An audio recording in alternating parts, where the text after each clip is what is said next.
경북 상주에서 생긴 일. 제가 대학생 때 이야기입니다. 이 이야기는 예지몽과도 관계된 건데, 저는 기타를 제대로 배워볼 생각에 학교 서클을 들었습니다. 클래식 기타부. 처음 가입을 하고는 어영부영 하다가 군대를 가게 되었죠. 그렇게 군 복무를 끝내고 학교에 복학해선 다시 찾은 서클실은 이미 제겐 낯선 공간이었습니다. 저는 비록 2학년밖에 안 됐지만 복학생 타이틀에 빛나는 늙은이였습니다. 군에 아직 가지 않은 3학년도 간혹 서클실에 들리는 4학년도 있었지만 저는 나이 먹은 어려운 후배였습니다. 그래도 잘 어울리려고 노력했죠. 어린 후배들과 같은 학년 동기들에게 먼저 다가가선 스스럼 없이 친해지기 시작했고, 급기야는 군대로 떠나간 친구들 대신 후배들로 패밀리를 꾸리는 경지에 이르렀습니다. 그렇게 학교에서 즐거움을 찾아가던 어느 날이었습니다. 학기 중간에 여학생 하나가 서클에 가입을 한 겁니다. 그렇게 중간에 들어온 1학년이었지만 워낙 사람이 진국이다 보니 금방 남들과 친해졌습니다. 자기네 1학년 남자뿐 아니라 선배였던 저를 포함한 선배들까지 말이죠. 그 아이는 여학생 기숙사에 기거하고 있던 예쁘진 않아도 너무 쾌활하고 사랑스럽던 경상도 상주서 나고 자란 아이였습니다. 그 아이는 조금은 슬픈 과거가 있었는데 조실부모한 아이였습니다. 슬픔이 컸기에 더 활발한 척하지 않았을까요? 그 아이에겐 핏줄이라고는 상주에서 공무원을 하는 큰오빠와 역시 상주에서 간호사로 일하고 있는 언니 하나, 그렇게 어린 시절 부모를 여인 집안의 막내딸이었습니다. 그때 그 아이만 서울로 유학을 와선 학교 기숙사에 기거하고 있었고, 오빠랑 언니는 상주 시내에서 조금 떨어져 있던 마을에 부모님이 돌아가시기 전부터 살던 예전 집에 살고 있었습니다. 남매 간의 우애는 참 좋았다고 합니다.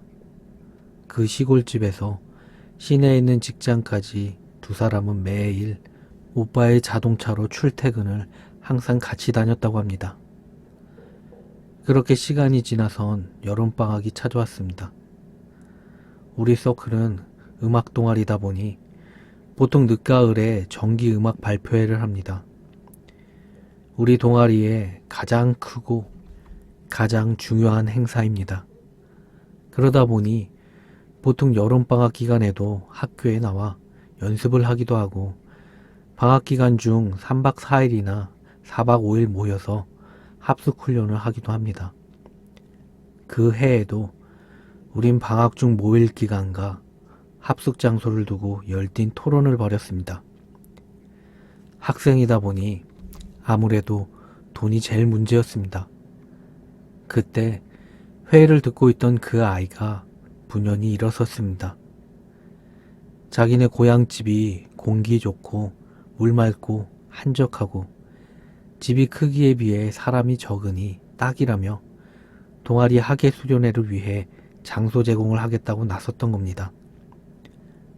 우린 열광했습니다. 일단 돈이 절약되잖아요. 그렇게 머리털 나고 생전 처음으로 경북 상주란 곳을 가봤습니다. 진짜 첩첩삼중이더만요. 공기는 진짜 좋은데 예전엔 살기 힘들었겠더라고요. 완전 산골이라 도로도 하나만 막으면 오도 가도 못하겠더라고요. 상주가 곶감으로 유명하던데 이해가 갑니다. 공해나 먼지 날 일이 없어 보였죠. 우린 그곳에서 우릴 반갑게 맞아주시는 나이 털 좀 나는 그 아이의 오빠와 언니랑 인사를 했습니다. 오빠가 20대 후반이나 30대 초반이었죠. 우리는 아무 일도 없었습니다.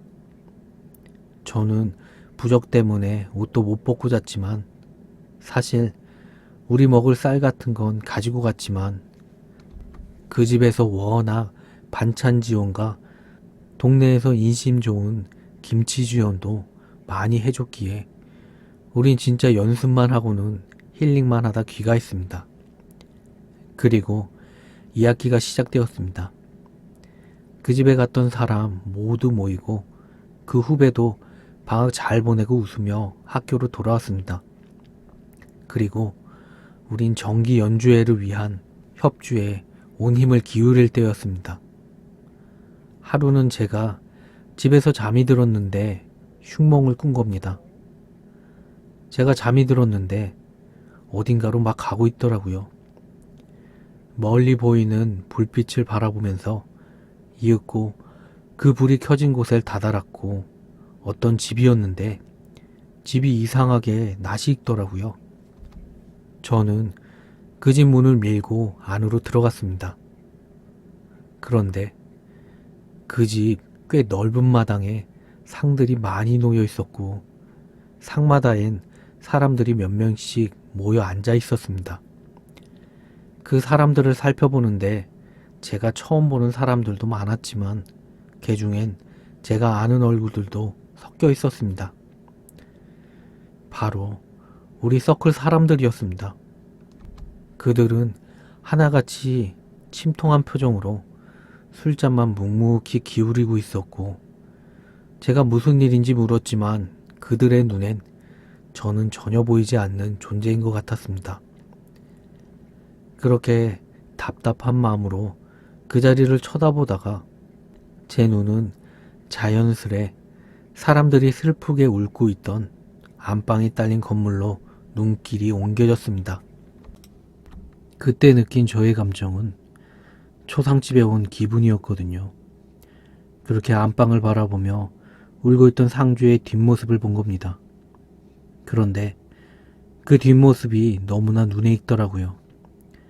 저는 천천히 그 상주에게 다가갔습니다.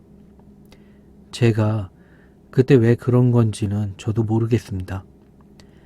그렇게 상주에게 다가가선 상주 어깨를 부여잡고 흔들려던 순간에 제 눈앞에 단 위에 놓여진 영정사진이 눈에 들어왔습니다. 한시에 죽은 건지 영정이 둘이었습니다. 사진 속 인물을 확인하는 순간 숨이 멎는 것 같았습니다. 그들은 분명 후배의 오빠와 언니였거든요. 저는 너무 놀라 뒤로 물러섰는데 상주가 천천히 몸을 돌렸습니다. 상주는 초점 없는 눈동자로 뒤돌아서 저를 바라봤는데 눈엔 피눈물이 흐르고 있었습니다. 그 순간 저는 진땀을 흘리며 깨어났습니다. 그건 꿈이었지만 저는 너무나 생생한 현실감에 땀 범벅이 되어 깨어났고 다시 잠을 이루지 못했습니다. 다음날 새벽같이 학교에 가선 그 녀석의 첫 강의실 앞에 기다렸습니다. 한참 후 저의 염려와는 다르게 녀석은 밝은 모습으로 나타났습니다. 저는 묘하게 배신감이 들더라고요. 전날 새벽에 깨어 노심초사한 제가 너무 바보 같은 겁니다.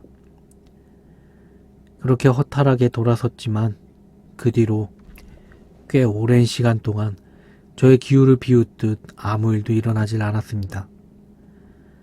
그렇게 시간이 어느 정도 흘러 정기 연주회가 코앞으로 다가왔습니다.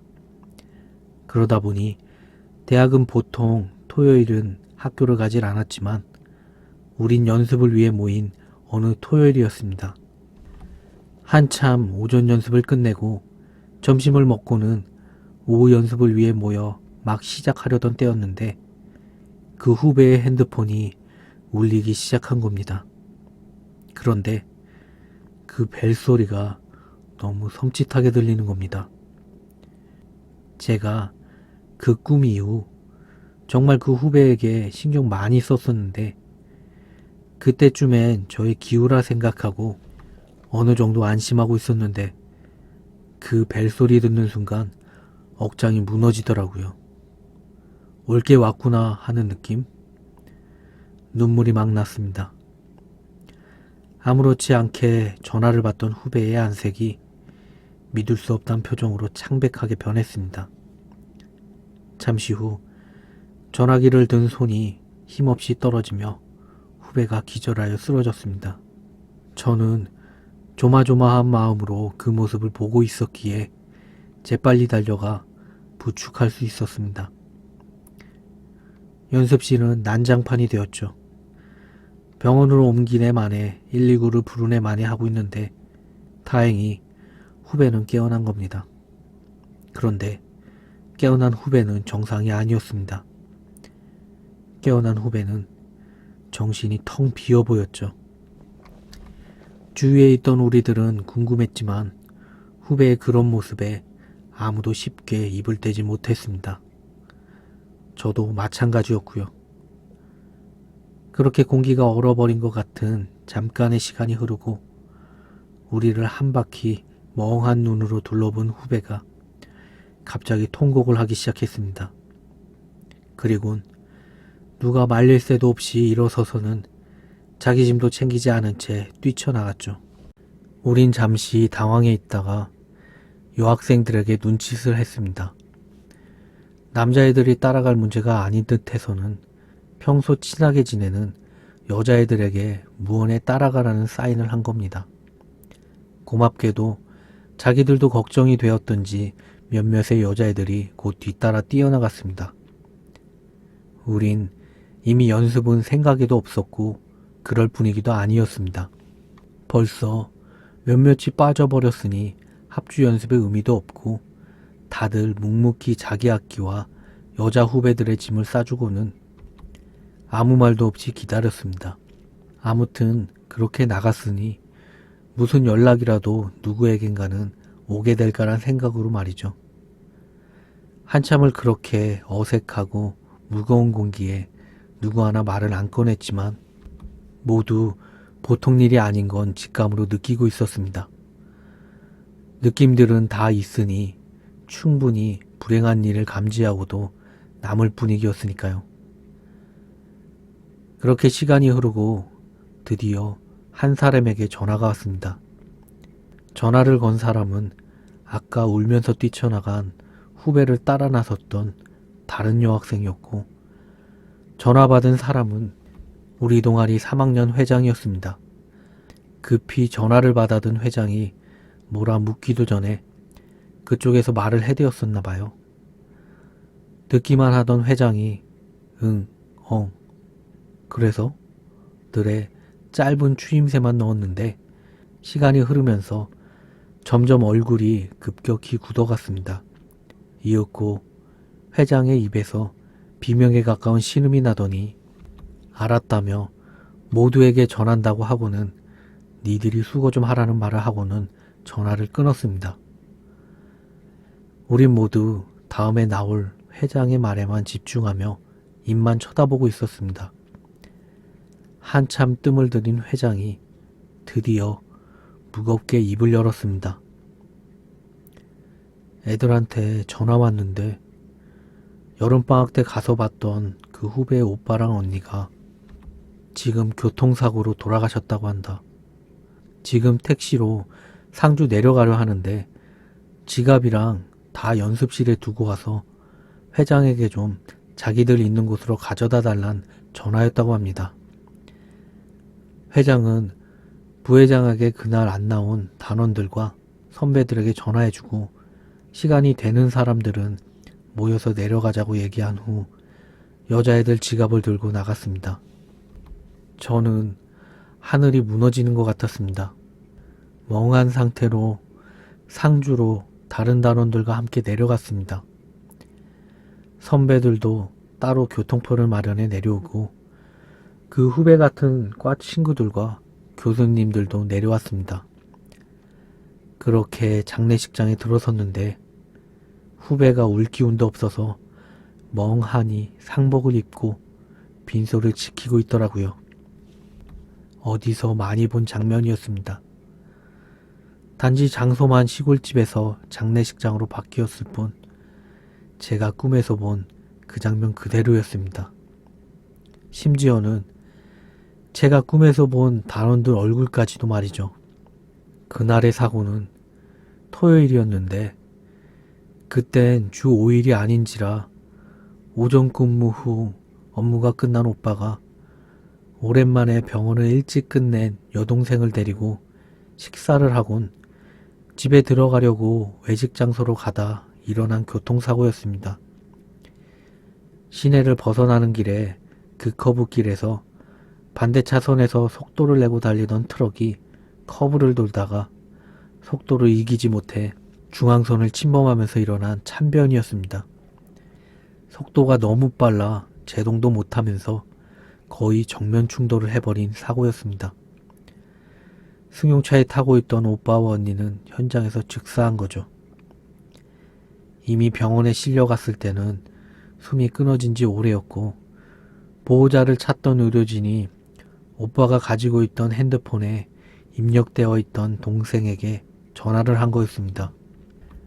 사고가 커서 방송에도 나오고 신문에도 나고 했다고 하네요.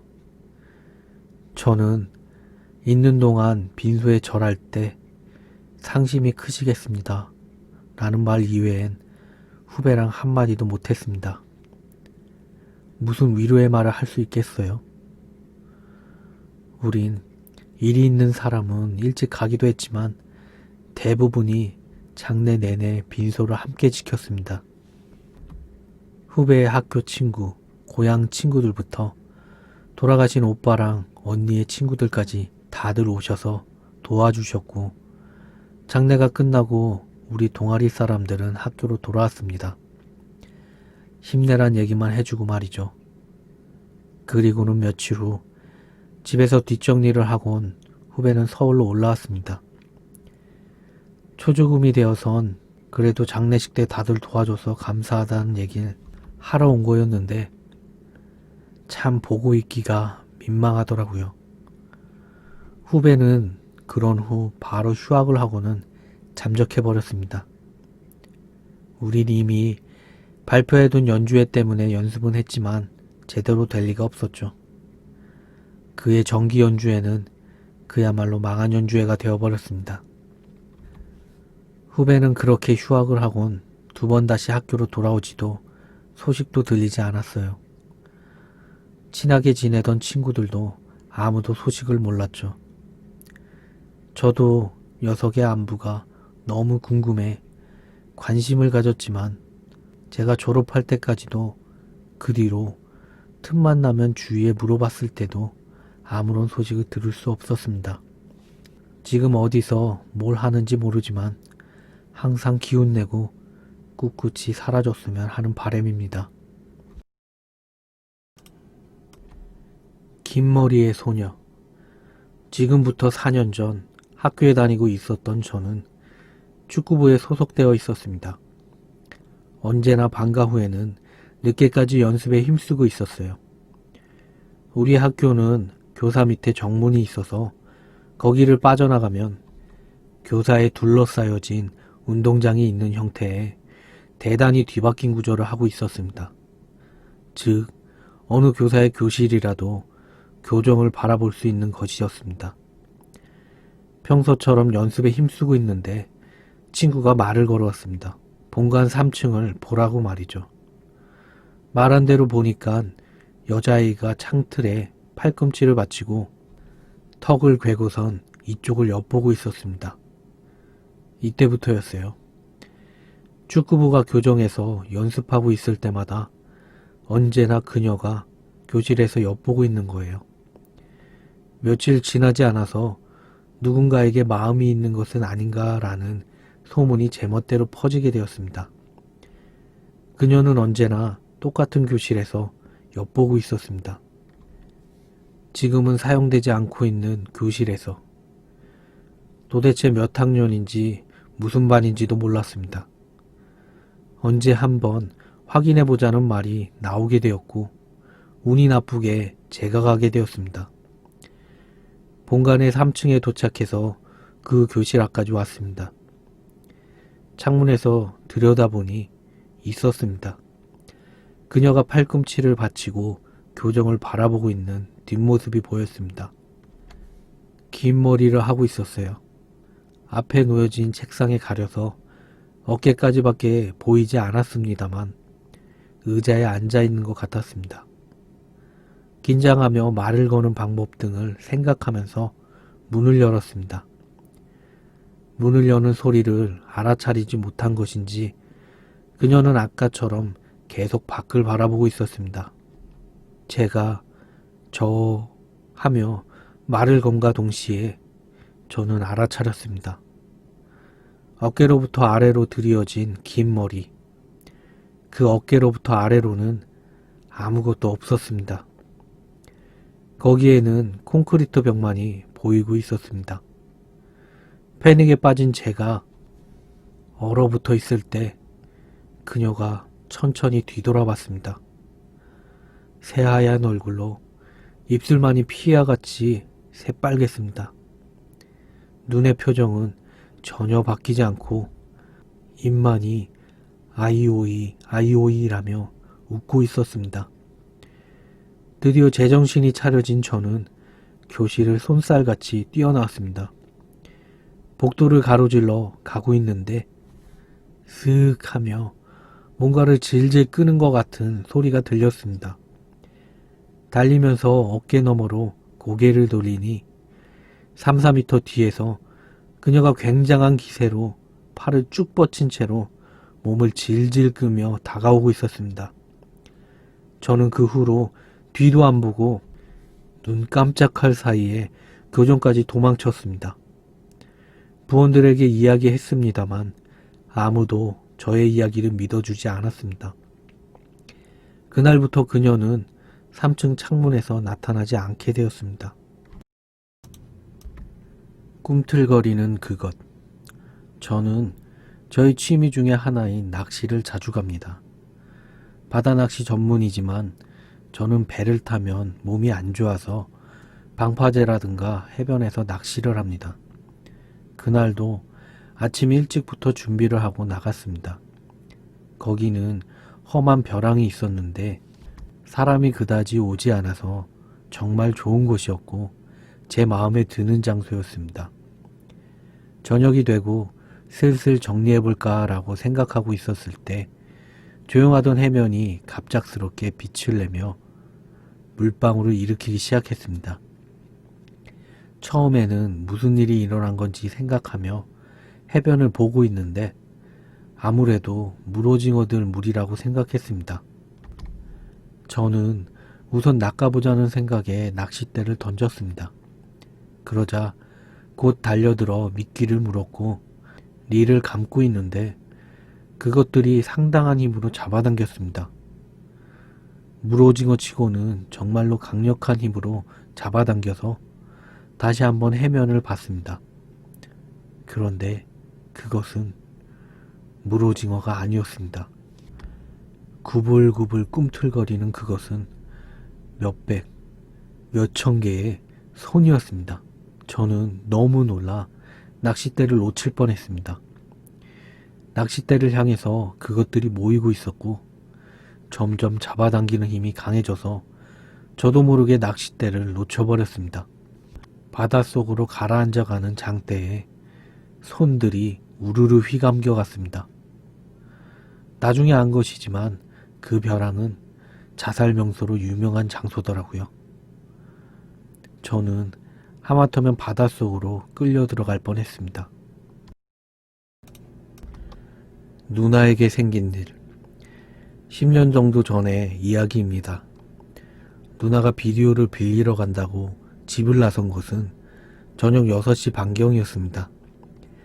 계절은 초겨울이어서 이미 대단히 어두워지고 있었고 그로부터 어느 정도 시간이 경과했을 때였습니다. 갑작스럽게 현관 쪽에서 누군가가 난폭하게 문을 열고 들어왔습니다. 들어온 사람은 통곡하고 있었고 서둘러 가보니 누나가 얼굴이 피투성이가 되어서 울고 있었습니다. 우선 집으로 들어가서 피를 닦은 후에 의사인 아버지가 상처를 봤는데 피는 나지만 대단한 상처가 아니야 라고 하는 것을 들어서 한시름 놓게 되었습니다. 드디어 안정되기 시작한 누나에게 무슨 일이 있었던 것인지 들어봤습니다. 누나가 집을 나와서 렌탈 비디오 가게에 가는 동안 가로등도 거의 없고 사람의 왕래도 적은 포장도 되지 않은 길을 몇 분 정도 걸어가니까 길 한복판에 뭔가가 있는 것을 발견했다고 합니다. 자세히 살펴봤더니 그것은 이쪽으로 등을 돌린 채 웅크리고 있는 사람으로 아무래도 중년의 여자 같았다고 합니다. 당시 그쪽 부근에는 아무도 있지 않았고 길 한복판에 웅크리고 있던 그 사람은 무엇인가 기묘한 느낌이 들었다고 했지만 누나는 일단 자전거에서 내려서 그 사람에게 무슨 일 있습니까? 라고 말을 걸었다고 합니다. 그러자 그 아주머니는 누나 쪽으로 돌아보며 껄껄 웃으면서 돌을 던졌다고 합니다. 그 중에 한 개가 누나의 얼굴에 맞아서 피가 나왔다고 하고요. 누나는 경악하면서도 죽을 수도 있겠다라고 생각해 그 자리에서 미친 듯이 뛰어서 도망쳤다고 했지만 그 아주머니는 잠시 서 있다가 껄껄 웃으면서 누나를 미친 듯이 쫓아왔다고 합니다. 저는 그 후 자전거 회수도 할 겸 해서 그 일이 있었던 장소를 살펴보기 위해서 갔지만 자전거만 있을 뿐 그 근처에는 이미 아무도 없었습니다. 다만 도로에는 핏자국이 있었습니다. 지금도 잊을 수가 없네요. 동네에 있던 정신 이상자. 제가 대학을 졸업하고 촌에서 일 배우며 농사를 준비할 때인데 동네에 미친 양반이 있었습니다. 그래도 저는 농사 지어보겠다고 마을에서 오래 묵은 사람하고 친해지기 위하여 막걸리도 같이 먹고 일도 도와드리며 안면을 틀 무렵이었습니다. 이장이 자기네 가지밭 일 좀 도와달라고 요청이 왔습니다. 도와주면 비닐하우스 비닐 씌우는 거 자기가 공짜로 알아봐주고 싼데 주선해준다길래 오 하며 일하고 있는데 어디선가 미친 아재가 오더니 헤헤 아저씨 나도 일 좀 시켜줘 이러더라고요. 근데 말투만 좀 어눌하지 모자란 것 같아 보이진 않고 이장도 뭐 니도 해보자 하면서 같이 일하는데 이장이 뜬금없이 읍내 가서 사야 할 거 있다고 가버리는 겁니다. 그 넓은 비닐하우스에 단 둘인데 저는 열심히 일하는데 이 아저씨는 자꾸 담배 피러 나가는 겁니다. 그리고 짬짬이 쉴 때마다 이상한 말들을 옆에서 묻지도 않았는데 막 떠드는 겁니다. 어딘가 기억 중추에 이상이라도 생긴 것 마냥 자기가 그 시절에 있을 때 썰을 자꾸 풀었습니다. 제 이름을 얘기해줘도 계속 까먹기도 하고요. 그 아저씨가 뜬금없이 나 어릴 때 뱀 잘 잡았다? 아버지한테도 많이 줬어. 나 뱀이랑 잘 논다? 친하다? 뱀들 나 좋아해서 우리 집에 많아. 이러더니 뜬금없이 이번엔 자기가 배 탔다는 얘기를 하더라고요. 나 젊었을 때 힘세서 엄마, 동생, 아빠 집 사려고 배도 탔어. 나 물고기 새우 좋아해서 많이 잡았어. 이렇게 뜬금없이 좀 모자란 소리 하다가도 일부터 하고 형아가 재밌는 얘기 해줄게. 이러다가 다시 갑자기 제 이름을 까먹고 자기 예전 얘기를 하는데 소름이 돋더라고요. 그리고 갑자기 사라져서 이 아저씨 어디 간 거야 이러는데 뜬금없이 제 뒤에 슥 하고 오더니 나 고양이 잡았다. 되게 크다. 되게 커. 이러더니 들고양이 한 마리를 한 손에 한 마리씩 잡고 오는 겁니다. 그때 갑자기 뭔가 무서워져서 일단 이 아저씨한테 말이나 걸면서 분위기 좀 달래야지 했습니다. 제가 아저씨, 예전엔 어땠어요? 지금은 왜 이래요? 이러면서 그냥 질문 몇 마디 던지니까 갑자기 또박또박하게 어린 친구야, 내가 예전에 배 탔는데 원양어선 같은 거 탔는데 말이야.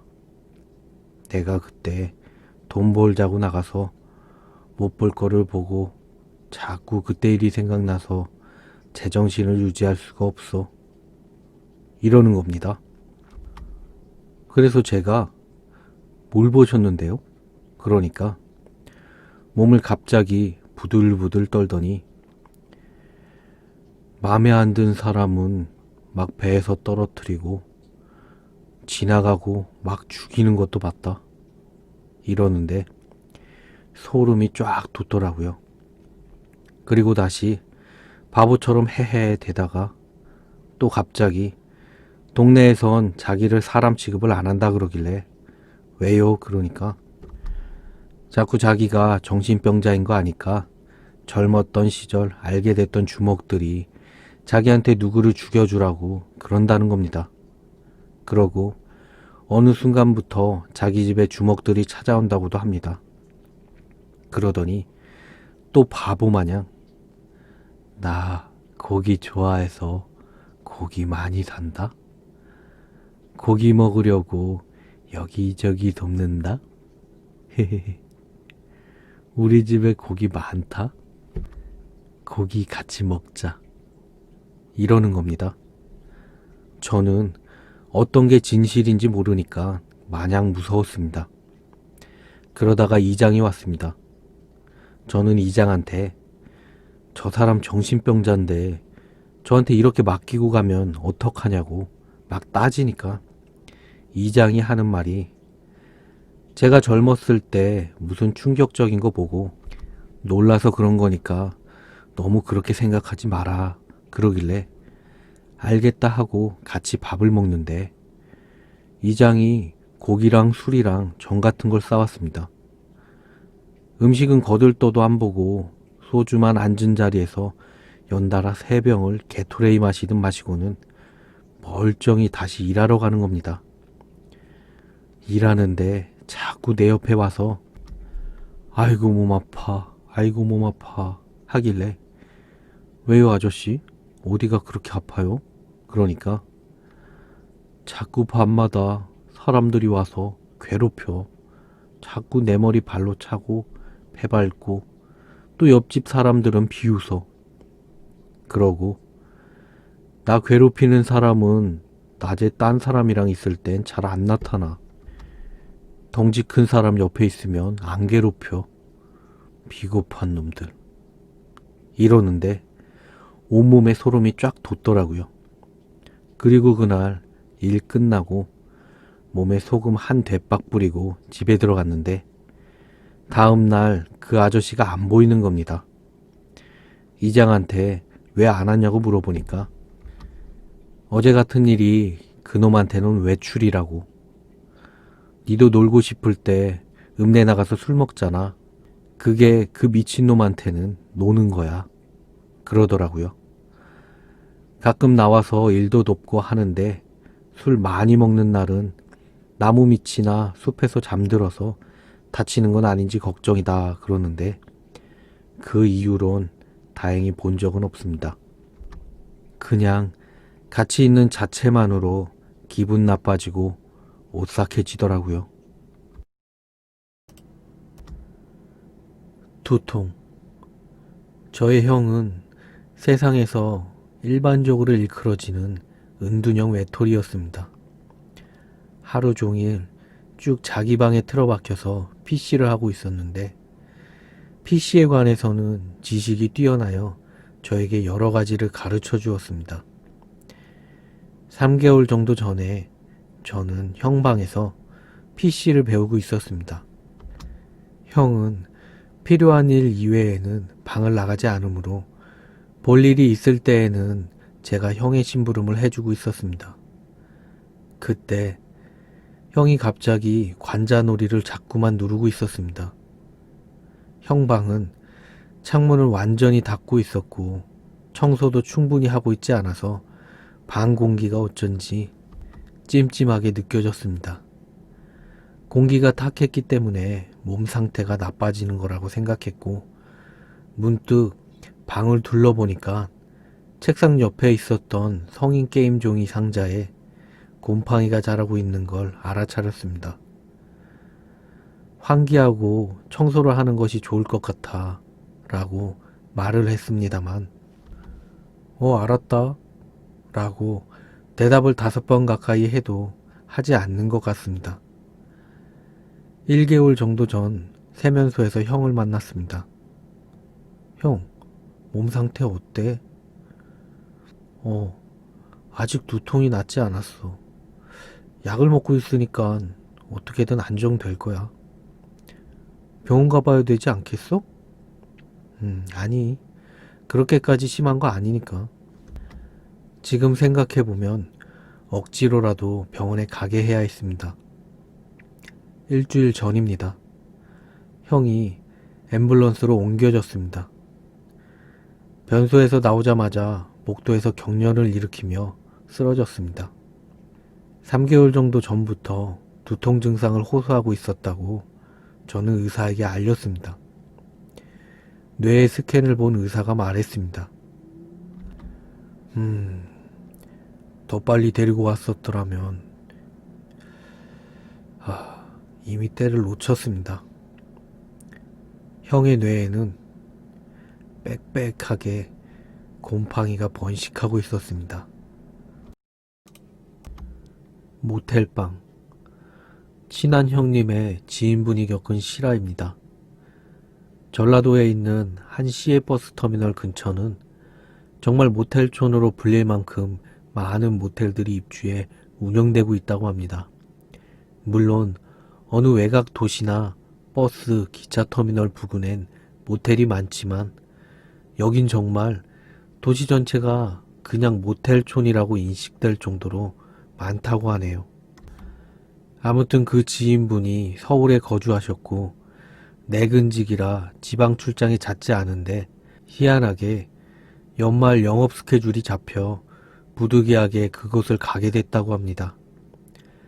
당연히 업무는 평일에 진행됐고 여차저차 일을 마치니 밤 10시가 가까워와 어차피 넉넉 잡아 1박 2일 일정으로 내려온 터라 하루를 묵어야 했는데 일 진행도 잘 되고 업무를 마치니 쉬고 싶다는 생각에 모텔방을 잡았답니다.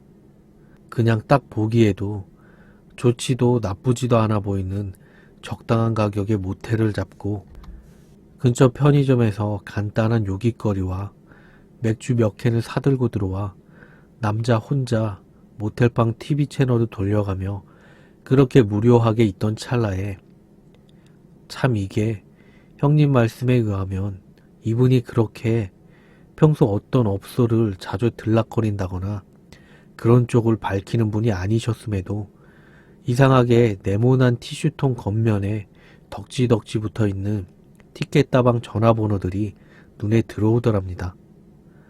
아무튼 이 지인분이 외지에 나와 있고 일적인 긴장도 해소됐겠다. 서울이나 수도권 쪽은 티켓다방이라는 게 잘 없어서 호기심 반 무료함을 달래볼 요량 반 해서 아무 번호나 전화를 걸었던 것 같습니다. 커피 한 잔 10,000원에 이 차를 즐기려면 시간당 추가 요금을 내야 한다는 주인의 말과 함께 아가씨는 취향을 대충 말해주면 골라서 보내준다는 등 해서 이분은 그냥 대충 아무나 보내달라고 둘러댄 뒤 기다렸다고 합니다. 그리고 한 20분 정도가 지나서 방문을 두드리는 소리가 났고 문을 열었더니 분홍색 보자기를 든 짧은 치마, 머리를 질끈동여 매고 약간 짙은 화장을 한 가슴이 살짝 파인 흰색 블라우스에 상의를 입은 다방내지가 서 있었고 그냥 어색하게 안으로 들어오라고 한 뒤 대충 커피 한 잔 타고 이런저런 이야기를 걸었는데 지인분 생각으론 이런 쪽 계통 여자들은 손님이 웬만큼 진상이 아닌 이상 오히려 돈을 더 벌 목적으로 이 차를 권할 것이라 생각했는데 이상하게 반응도 뜨뜨미지근하고 뭔가 다른 것을 자꾸 응시하면서 불편해하는 것 같더랍니다. 다방내지가 자신을 무시하는 것 같은 생각이 들자 이 지인분은 은근히 화가 나기 시작했고 갑자기 호기심이나 뭐 다른 그 무언가가 다 사라져버려 그냥 대충 지갑에서 10,000원짜리 한 장을 꺼내 땅바닥에 던지듯이 놓고 야, 그냥 빨리 가라 라고 한마디를 던졌답니다. 레지는 이상한 얼굴을 하고는 그냥 땅바닥에 떨어진 10,000원짜리를 주워 얼른 가져온 보자기에 커피잔을 넣고 도망치듯 방을 나갔다고 합니다.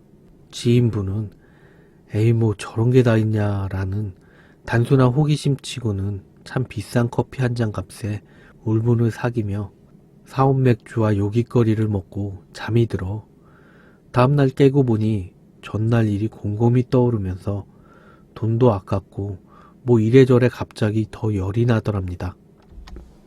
그리고 다방에 다시 전화를 걸어 정말 끈질기고 집요하게 그 레지를 바꿔달라며 으름장을 놓았다고 합니다. 솔직히 그런 장사하는 더군다나 지방 사람들이 한두 번 겪어봤을 손님이 아니었기에 처음 몇 번은 끊기도 하고 같이 화도 냈지만 지인분이 워낙 집요해서 그쪽도 포기를 했는지 진짜 전날 왔던 레지에게 전화를 넘겨줬다고 하네요. 일단 지인분도 좀 욱하는 성격이 있으셨던지 다짜고짜 욕 퍼붓고 생 난리를 치셨답니다. 그런데 이 레지가 이 이야기를 순순히 듣더니 정말 이상한 말을 하더랍니다. 그 레지의 말인즉슨 손님 진짜 이상한 사람이다. 아니 방에 사람이 하나 더 있으면 2명을 부르던가 아님 따로 방을 잡고 각 방에 하나씩 넣던가 왜 아가씨는 한 사람만 불러놓고 남자 둘이 방에 있는 건데? 난 솔직히 좀 무서웠어요. 무슨 이상한 사람들인가 아니면 어디 수배자들인가 하고 지인분은 이 말을 듣고 2가지 생각이 들었답니다. 이 여자가 나를 가지고 노나? 뭐지? 라는 생각이요. 근데 가만히 듣고 보니까 여자가 정말 거짓말하는 사람의 목소리와 태도가 아니었답니다. 덧붙여 같이 있었다는 남자의 인상착의까지 이야기하는데 소름이 돋더랍니다. 그 검은색 스웨터 입고 머리까지는 아저씨 소파 의자에 앉아서 무슨 변태처럼 눈은 개슴츠레하게 맛이 가가지고선 나를 쳐다보고 앉았는데 나 진짜 소름 끼쳤어요. 그냥 아무것도 안 하고 그러고 앉아서는 나만 쳐다보고 있는데 손님 같으면 재수없지 않겠어요? 이 말을 듣고 난 순간 무의식적으로 간이 소파 의자와 테이블이 있는 쪽을 쳐다봤는데 뭔가 한기가 돌면서 섬뜩한 기분을 받은 지인분은 그 길로 바로 대충 짐을 챙겨 들고는 도망치던 모텔을 빠져나와 터미널에서 버스표 끊고 뒤도 안 돌아보고 서울로 돌아왔다고 합니다. 그 일이 지금으로부터 약 3년 전이고 생각보다 얼마 안 된 일이기도 해서인지 아직도 형님을 만나면 그 지인분은 그때 도대체 그게 뭐였을까? 다방내지가 자신을 가지고 논 건지 아니면 진짜 그 모텔 방에 자신 말고 다른 무언가가 있었던 건지 모르겠다며 미스테리라고 합니다. 하지만 지인분이 확신하는 건 전화기 넘어 들려오는 다방내지의 목소리는 정말 누굴 놀리거나 소위 엿먹이기 위해 꾸며낸 거짓말이 아닌 차분하고 진지한 음성이었답니다. 사우디아라비아의 귀신 붙은 수송기. 1991년 이라크가 쿠웨이트를 침공해 연합군들과 교전 중일 때 연합군에게 공항과 각종 물자를 지원한 사우디아라비아는 이라크로부터의 기습 공격에 대비해 연합국으로부터 최신 무기들을 구입합니다. 전폭기들과 여러 종류의 군사 장비를 구입한 사우디 정부는 그들이 원하던 군용기들 중 상당수가 이미 전쟁에 사용되고 있음을 확인했고 사우디아라비아는 미국 측과 교섭해 사우디 공항에 대기 중이던 여러 비행기들을 인수했는데 인수기종 중에는 오래전에 제조된 C5 수송기 한 대가 있었다고 합니다. 다음의 이야기는 걸프전 중 그리고 전쟁이 끝난 뒤 실제로 C5 수송기를 사용한 사우디 군인들이 목격한 귀신 체험담입니다. 걸프전 중 아군을 이라크군으로 오인하고 사격을 가한 사고로 여러 명의 사망자가 생긴 미군은 당시 사망한 군인들의 시신을 사우디아라비아로 옮겼습니다. 시신들을 알주베일 공항에 대기하고 있던 사우디의 C5 수송기가 주로 옮겼는데 그들은 시신들을 미국으로 후송해 줄 것을 요청했습니다. 당시 자신들이 구입한 수송기가 시신 운반용으로 쓰인 군용기인 줄 몰랐던 사우디 정부는 수송기 속에 크레인으로 철제 관들을 실어 비행기 내에 고정시킨 뒤 미국을 향해 출발했으나 수송기는 이륙한 지 1시간도 채 되지 않아 공항으로 되돌아왔다고 합니다. 겁에 질린 목소리로 관제탑과 이야기를 나누던 기장은 자신이 비행하는 비행기의 화물칸에 불이 저절로 켜지고 꺼진 뒤 누군가 관들을 심하게 두드린다는 말을 했고 너무나도 겁이 나 사고가 발생할 것 같아 비행을 할 수 없었다고 보고하게 됩니다. 이에 돌아온 비행기를 점검한 연합군 측은 관을 고정시키는 철제 프레임의 나사가 풀려 쇳소리가 났다는 점검 결과를 통보했고 수송기는 다시 이륙해 시신들을 미국으로 옮겼습니다.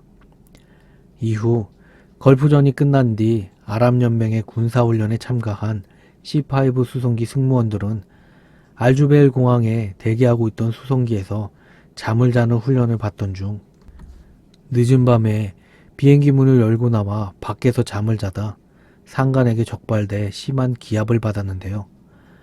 승무원들 중 한 명은 기압 주던 상관에게 간곡히 그날 밤 자신들과 함께 수송기에서 취침해 볼 것을 건의했고 이를 승낙한 상관은 그날 밤 부하들과 함께 수송기에 들어가 관을 고정시키는 프레임에 침대를 만든 뒤 잠을 잤다고 합니다. 이때 잠결에 누군가 수송기를 망치로 두들기는 소리를 들은 상관은 옆에서 자는 줄 알았던 부하들이 모두 수송기 밖으로 나가 자기 혼자만 비행기 안에서 잠을 자고 있었다는 것을 발견하게 됩니다. 이에 격분한 상관은 침대에서 일어나 문 밖으로 나가면서 흘기 뒤돌아보다 수송기 화물칸 멀리 군복이 아닌 티셔츠를 입은 여러 명의 사람들이 어둠 속에서 그를 무섭게 노려보고 있는 것을 보게 됩니다. 순간 너무나 놀라 수송기에서 비명을 지르며 뛰쳐나온 상관은 부대원들을 소집한 뒤 수송기를 자신의 눈에 보이지 않는 먼 지점으로 옮기라는 특명을 내리게 됩니다. 이후 다음날 아침 자신이 기합을 줬던 병사들을 식당으로 불러 아침 식사를 하며 사과를 한 그는 군사훈련에서 C5기를 영구 퇴출시켰다고 합니다. 결국 문제의 수송기가 과거에 무슨 용도로 쓰였는지 조사한 사우디 당국은 귀신이 목격된 C5기가 엉뚱하게도 1978년에 제조된 직후 존스타운에서 사망한 수백여 명의 시신들을 미국으로 옮기는 데 사용했다는 것을 확인하고 경악을 금치 못했는데요. 현재 알주베일 공항의 외딴 경납고에 보관 중인 문제의 수송기는 가장 가까이 배치된 군인이 비행기에서 무려 300야드나 떨어진 지점에서 보초를 서고 있다고 전해집니다. 새벽에 이상한 소리. 10년 전 봄이었던 것 같습니다. 사업을 하다 어려워져서 점점 작은 집으로 이사를 다니던 시절 결국 남은 돈 다 털어서 어머니만큼은 편히 모시려는 마음으로 작고 오래되었지만 작은 아파트로 이사했습니다. 지은 지 20년도 훌쩍 넘어가는 오래된 아파트였습니다. 어찌되었건 저는 못난 자식으로 어머니께 죄송스러웠습니다. 자력으로 일어섰지만 내리막 타는 것은 한순간이더군요. 사업이라는 끈을 놓고 다시 시작한다는 마음으로 지인을 통해 대구에 직장을 잡게 되었습니다. 그래서 더욱 어머니께 죄송했지요. 곁에서 모시지 못한다는 마음에 말입니다. 이사하던 날, 전 주인이 남기고 간 몇몇 물건들을 치우고 도배도 다시 하고 새롭게 꾸미니 칙칙한 건물과는 달리 집은 산뜻해 보였습니다. 새롭게 꾸미니 칙칙한 건물과는 달리 집은 산뜻해 보였습니다. 실내 구조가 방과 방 사이에 욕실이 있었는데 욕실에는 창문이 없었습니다. 욕실 벽이 타일로 되어 있는데 여기 욕실은 벽, 천장 모두가 캡슐처럼 플라스틱으로 되었습니다. 환풍기도 창문도 없는 독특한 구조였지만 옛날 건물이라 그런가 보다 하면서 대수롭지 않게 넘어갔습니다. 걱정하시는 어머니를 위로하며 저는 대구로 내려갔습니다. 2주 후 저는 어머니를 뵈러 갔는데 어머니께서 안색이 안 좋아 보였습니다. 어디 아프신 분처럼 어디 편찮으시냐며 물어도 아프신 곳은 없다 하시는데 저희 집에는 요크셔 테리어 4마리와 시추 1마리를 키웠습니다. 홀로 계신 어머니는 그 애견들을 정말 사랑으로 돌보셨습니다. 그런데 이사하고 제가 대구로 내려간 그날 밤부터 개들이 짖기 시작했답니다. 어머니께서 한참을 주무시고 계시면 개들이 짖는 통에 자주 밤잠을 설치셨다는 겁니다. 방에서 거실로, 거실에서 방으로 계속 돌아다니면서 짖기를 30-40분 정도, 그것도 매일 반복적으로 그 시간만 되면 말이죠. 어머니께서는 이웃 주민들에게 행여 누가 될까 싶어 달래도 보고 혼내도 보고 했었다고 합니다. 매일 새벽 1시에서 2시 정도 되면 그 일이 반복되니 어머니께서는 많은 스트레스였을 겁니다. 사람을 정말 잘 따르는 애들이고 순한 애들인데 말입니다. 이유를 모르는 거죠. 왜 그 시간만 되면 개들이 짖는지를요. 제가 어머니 댁에 돌아온 그날 밤 한참을 자는데 어머니가 저를 깨우셨습니다. 저는 순간 또 개들이 짖나? 라는 생각에 눈을 뜨는데 어머니께서 하시는 말씀이 욕실에서 무슨 소리 못 들었냐고 하시는 겁니다. 저는 아무 소리 못 들었다며 열린 방문 사이로 시선이 갔는데 개들 눈이 파랗게 불이 켜져서 욕실을 바라보며 으르렁거리고 있는 겁니다. 욕실 문을 열고 확인을 해봤지만 아무 이상은 없었습니다. 어머니께 무슨 소리였냐고 여쭤보니 욕실 쪽에서 천장을 부수는 듯 쾅쾅쾅 3번 소리가 났다고 합니다. 잠기가 밝은 저는 듣지를 못했는데 말입니다. 놀란 어머니와 개들을 진정시키고 다시 잠자리에 들었습니다. 왠지 찜찜한 기분은 저버릴 수 없었으나 피곤해서 그런지 잠이 들었지요. 다음 날 어머니와 마트에 장을 보러 갔습니다. 장을 보고 집으로 와서 현관문을 여는 순간 어머니와 저는 놀라지 않을 수 없었습니다. 개들이 욕실에서 온갖 난동을 피운 것입니다. 욕실에서 얼마나 날뛰었던지 욕실에 있었던 물건들은 죄다 넘어지고 성한 것이 없었습니다. 새끼부터 지금까지 키우면서 이런 적은 한 번도 없었는데 말입니다. 그리고 그날 밤 무슨 일이 생길 것 같아 늦게까지 자지 않고 있었습니다. 한창 게임을 하면서 기다리고 있었는데 거실에서 개들이 으르렁거리는 소리가 들렸습니다. 순간 이상한 느낌이 들었고 이윽고 쾅쾅쾅 하며 어제 어머니께서 들었던 소리가 났습니다. 어찌나 큰 소리인지 깜짝 놀라 넘어질 뻔했습니다. 저는 방문을 열고 불 꺼진 거실로 나가니 개들이 거실에서 욕실을 쳐다보고 있었습니다. 어머니도 주무시다 방에서 나오시며 하시는 말씀이 너도 그 소리 들었지? 하시는 겁니다. 저는 욕실불을 켜고 문을 열어봤습니다. 하지만 아무것도 발견할 수 없었습니다. 그래도 어머니께선 무서워서 못 살겠다고 하셨고 그날은 거실에서 어머니와 함께 선잠으로 보냈습니다. 이상한 소리의 정체를 알아내지 못해서 찜찜했지만 회사 때문에 다시 대구에 내려가야 했습니다. 어머니께는 건물이 오래되어서 아마 그런 소리가 날 수도 있다고 안심시켜드렸습니다.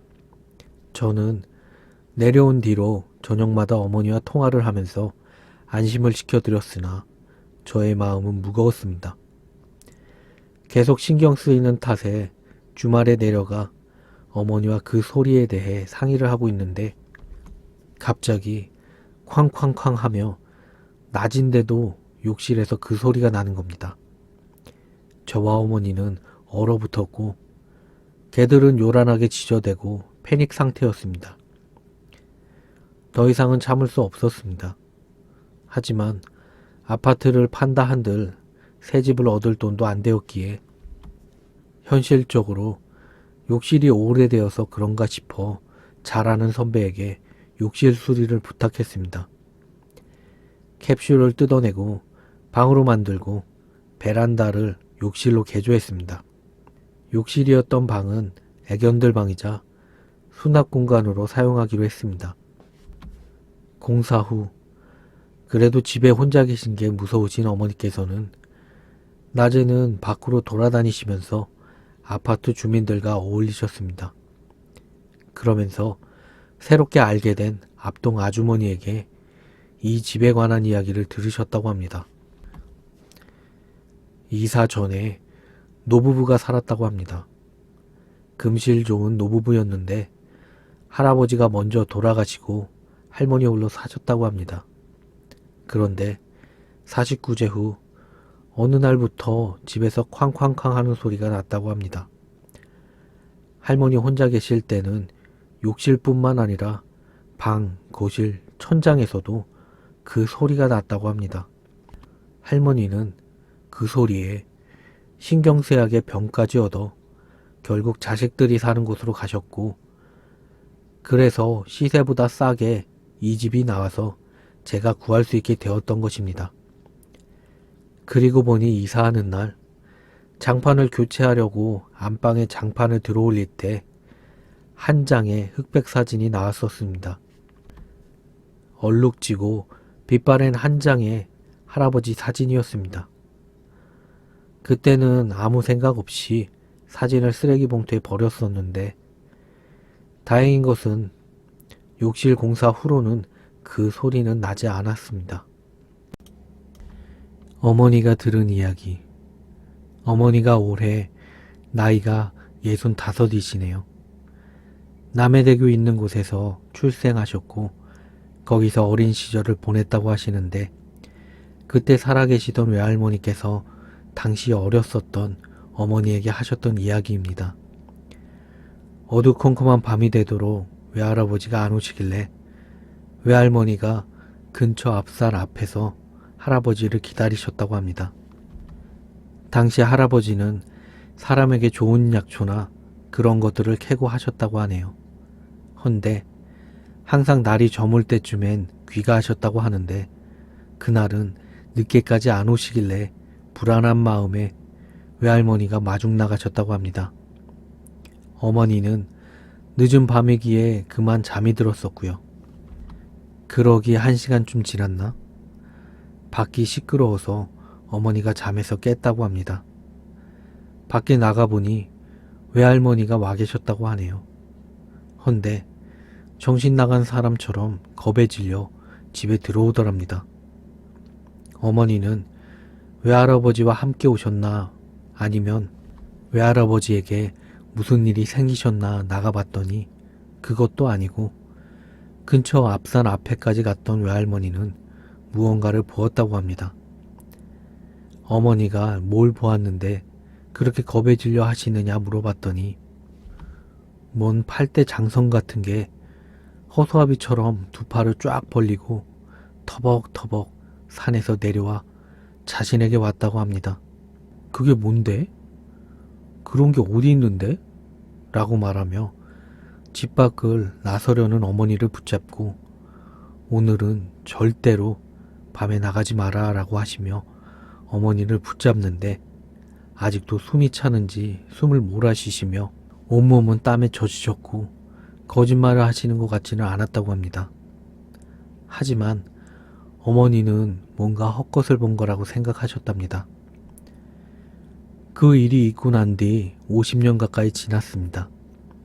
전 당시 멀리 지방에 근무하는 중이었고 어머니는 어머니와 가까운 어머니의 친구분과 차를 타고 청송이라는 곳에 가셨다고 합니다. 거긴 굉장히 사람 발길이 닿지 않는 깊은 산 속에 어머니 친구분과 어머니 친구분의 지인분과 동행하여 약초를 뜯으러 가셨다고 합니다. 에이, 요즘엔 그렇게 깊은 산 속이 어디 있나? 그랬더니 낮인데도 밤인 것처럼 너무 울창해서 어두컴컴했다고 합니다. 사람이 잘 다니지 않아서인지 가면서 동행했던 아저씨가 풀을 베면서 길을 내며 갔다고 합니다. 계곡도 있는데 물이 너무도 차가워서 발을 담그고 1분도 채 있지 못할 정도였다고 합니다. 당시에는 늦여름이라 한참 더울 때인데 말이죠. 거기서 뱀도 몇 마리 마주쳤다고 하네요. 그것도 독사. 어머니 친구분은 기겁을 하고 이내 포기하셨다고 하지만 어머니 눈에는 그곳은 완전 노다지였다고 합니다. 어릴 적 외할아버지를 따라 다니면서 많이 보고 배우셔서 어머니 또한 식물에 관해선 나름 해박하십니다. 낫으로 약초나 식용식물을 캘 만큼 캐고 망태에 일머지고 차에 실어 놓은 뒤 다시 올라가서 더 캐려고 하는데 땅 주인이던 아저씨가 하는 말씀이 어두컴컴할 때까지 있으면 안 되니 더 있으면 어두워지니 그만 내려가자고 하더랍니다. 차도 있고 후레쉬도 있고 사람도 셋이나 있는데 게다가 여기 자주 올 수 있는 것도 아니고 기왕 온 거 본전 뽑고 가자라는 말을 어머니가 하셨답니다. 거기다 약초나 식용식물이라는 것도 한철이라 계절 바뀌면 캐고 싶어도 못 캐는 거죠. 그래서 아저씨에게 한 번 더 올라가자 하고 말씀했는데 아저씨가 담배 한 대 태우시면서 하는 말씀이 밤이 되면 귀신인지 도깨비인지 모르겠는데 키가 전봇대같이 큰 게 양팔을 쭉 벌리고 터벅터벅 걸어오는 모습을 보았는데 그것 때문에 당시 오토바이를 몰고 다녔었는데 크게 사고 날 뻔했었고 그 이후로 탈 것은 웬만하면 타지 않는다고 합니다. 그리고 밤에도 이곳에는 잘 오지 않는다라고 말씀했다고 합니다. 오토바이 때문에 그 괴물체에게서 달아날 수 있었지만 오토바이 때문에 자칫 크게 사고 날 뻔했었다고 이야기하셨다네요. 어머니 친구분은 헛것을 본 거 아니냐며 귀신이 어디 있냐고 하며 웃으셨다고 합니다. 어머니는 대수롭지 않게 들렸다고 하는데 어렸을 적 불현듯 잊고 지냈던 옛날 일이 생각이 나신 거죠. 외할머니가 말했던 괴물체와 그 묘사가 정확하게 일치했다고 합니다. 어머니는 미련을 버리고 그 길로 차를 몰고 일행분들과 부산까지 내려오셨다고 하네요. 내려오는 길에 동해바다 영덕에 들려서 영덕게를 2박스나 사서 집에 와서 온 가족이 맛있게 데쳐 먹었던 게 기억납니다. 그리고 굉장히 맛있는 잘 익은 콩잎절임이 반찬으로 다 떨어져서 그 반찬 또 없나 하고 어머니에게 물어봤더니 그때 청송에서 따왔던 거 담아놓은 거라고 말하면서 이야기해 주시더군요. 헌데 저 또한 그 괴물체를 어릴 때 본 적이 있는 것 같습니다. 초등학교 때 말이죠. 그땐 낮이었습니다. 제가 다녔던 학교가 복내 초등학교인데 그때 저랑 친했던 친구가 아버지 일하시는 직장에 학교 마치고 간다고 하던데 가던 길에 학교 뒷문 6교에 있는 은행에서 돈 좀 찾아서 아버지에게 간다고 하더군요. 친구는 은행에 들어가고 전 은행 밖에서 무심코 기다리면서 먼 산을 보고 있었습니다. 헌데 굉장히 먼 산 언저리에 무언가 사람 형태가 그 멀리 떠져 있는 산 전신주 근처에 서 있더군요. 처음에 그게 나무나 바위 그런 것인 줄 알았네요. 그런데 계속 주시하면서 보고 있으니까 그게 움직였습니다. 전 그때 너무 놀라고 신기해서 친구가 나오면 말해주려고 은행 안을 보니 마침 친구가 나오더군요. 야, 저기 봐봐. 뭐? 내 손가락을 잘 봐. 내가 가리키는 방향. 뭐? 저거 안 보여? 뭐? 저기 사람처럼 보이는 거. 산 끝에 있는 거 말이야. 굉장히 멀리 떨어져 있는 거. 저 바위 같은 거? 저거 계속 봐봐. 저거 움직여. 어? 진짜 움직이네? 저거 뭔데? 나도 몰라. 모르는데 움직여. 저기서 여기까지 보일 정도면 굉장히 큰 건데? 저게 뭐냐? 저는 친구도 모르고 저도 모르는데 그때 심정이 제가 본 게 뭔지는 모르지만 혼자 보기는 아깝다는 생각이 들었습니다. 무슨 생각으로 그랬는지 모르지만 지나가는 낯선 아저씨 붙잡고 아저씨, 저거 보이세요? 저게 뭔가요? 하고 물었던 게 기억나네요. 아저씨는 굉장히 이상한 눈으로 귀찮다는 듯이 한참을 응시하면서 보더니 아무것도 없구만 하면서 그냥 가시려고 하시더군요. 그래서 제가 자세히 봐보세요. 저거 움직여요. 라고 말했더니 그 아저씨가 한참 보더니 진짜 움직이네?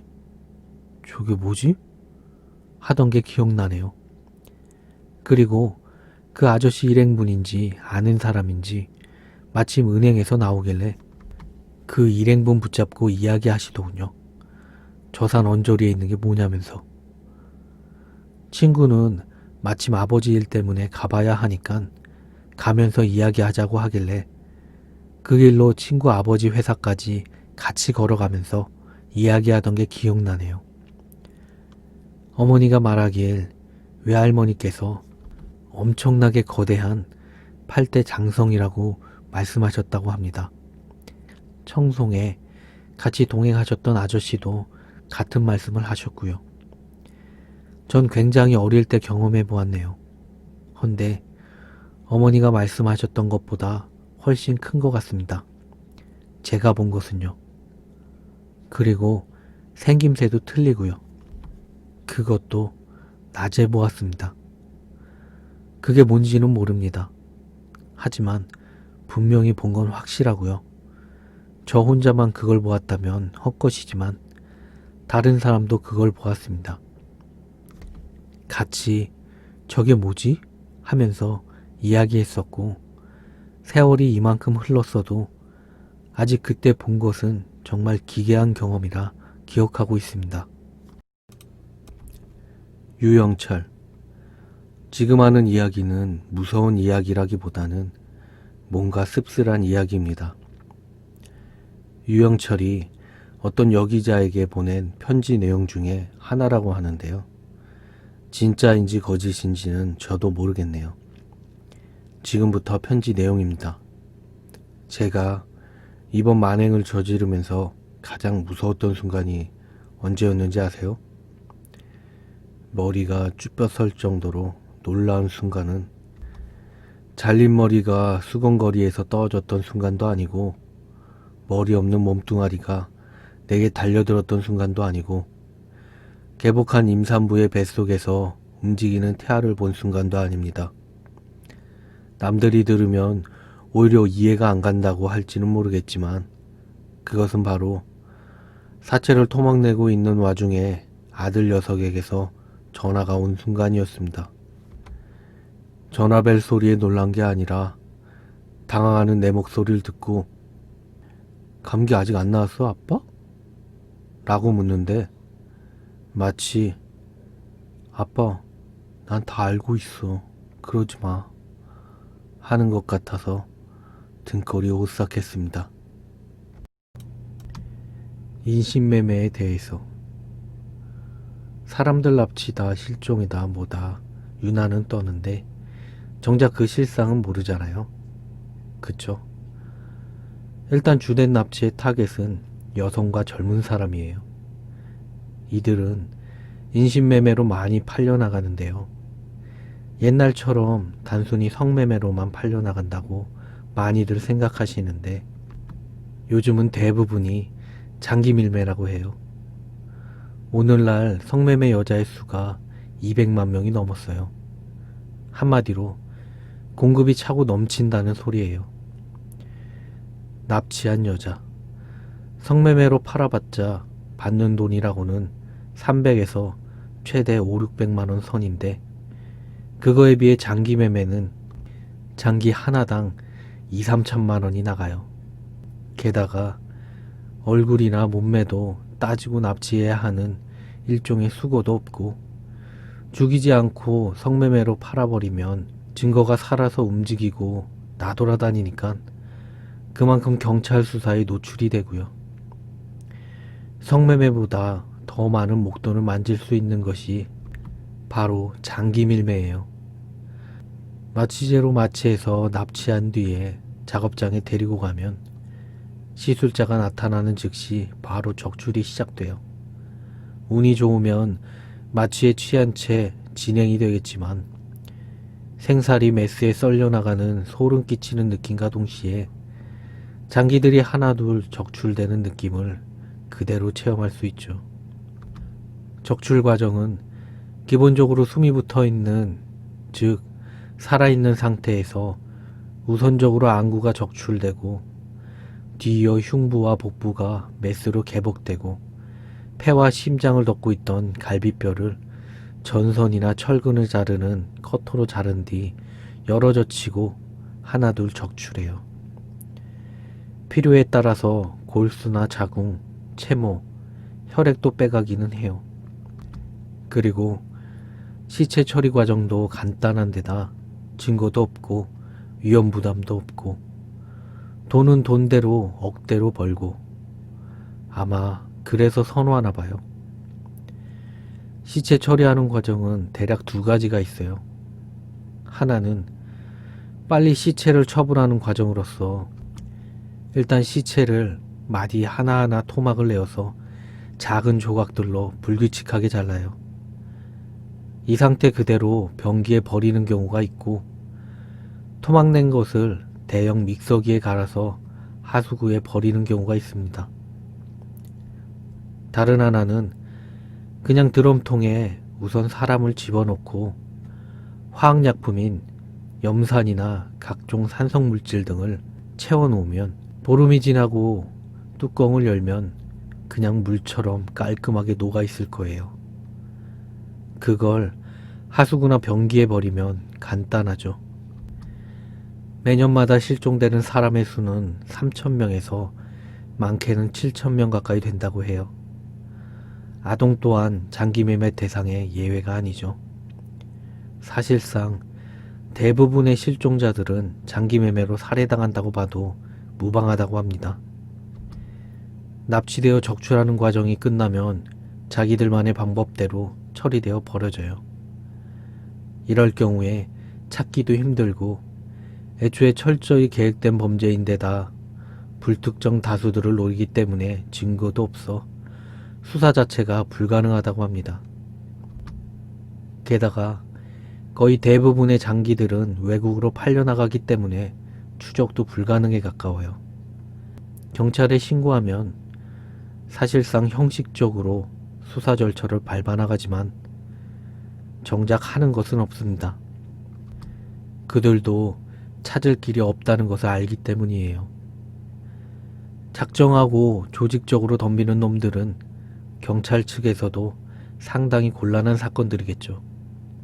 그리고 이 글을 읽고 있는 당신도, 그리고 이 글을 PC방 의자에 반쯤 누워 쓰고 있는 저도 범행 대상으로서 예외는 아니라는 점이 무서운 거죠. 일본 유학 중 겪은 무서운 실화. 일본에서 겪은 실화 경험입니다. 저는 대학교를 일본 도쿄에 있는 곳으로 갔습니다.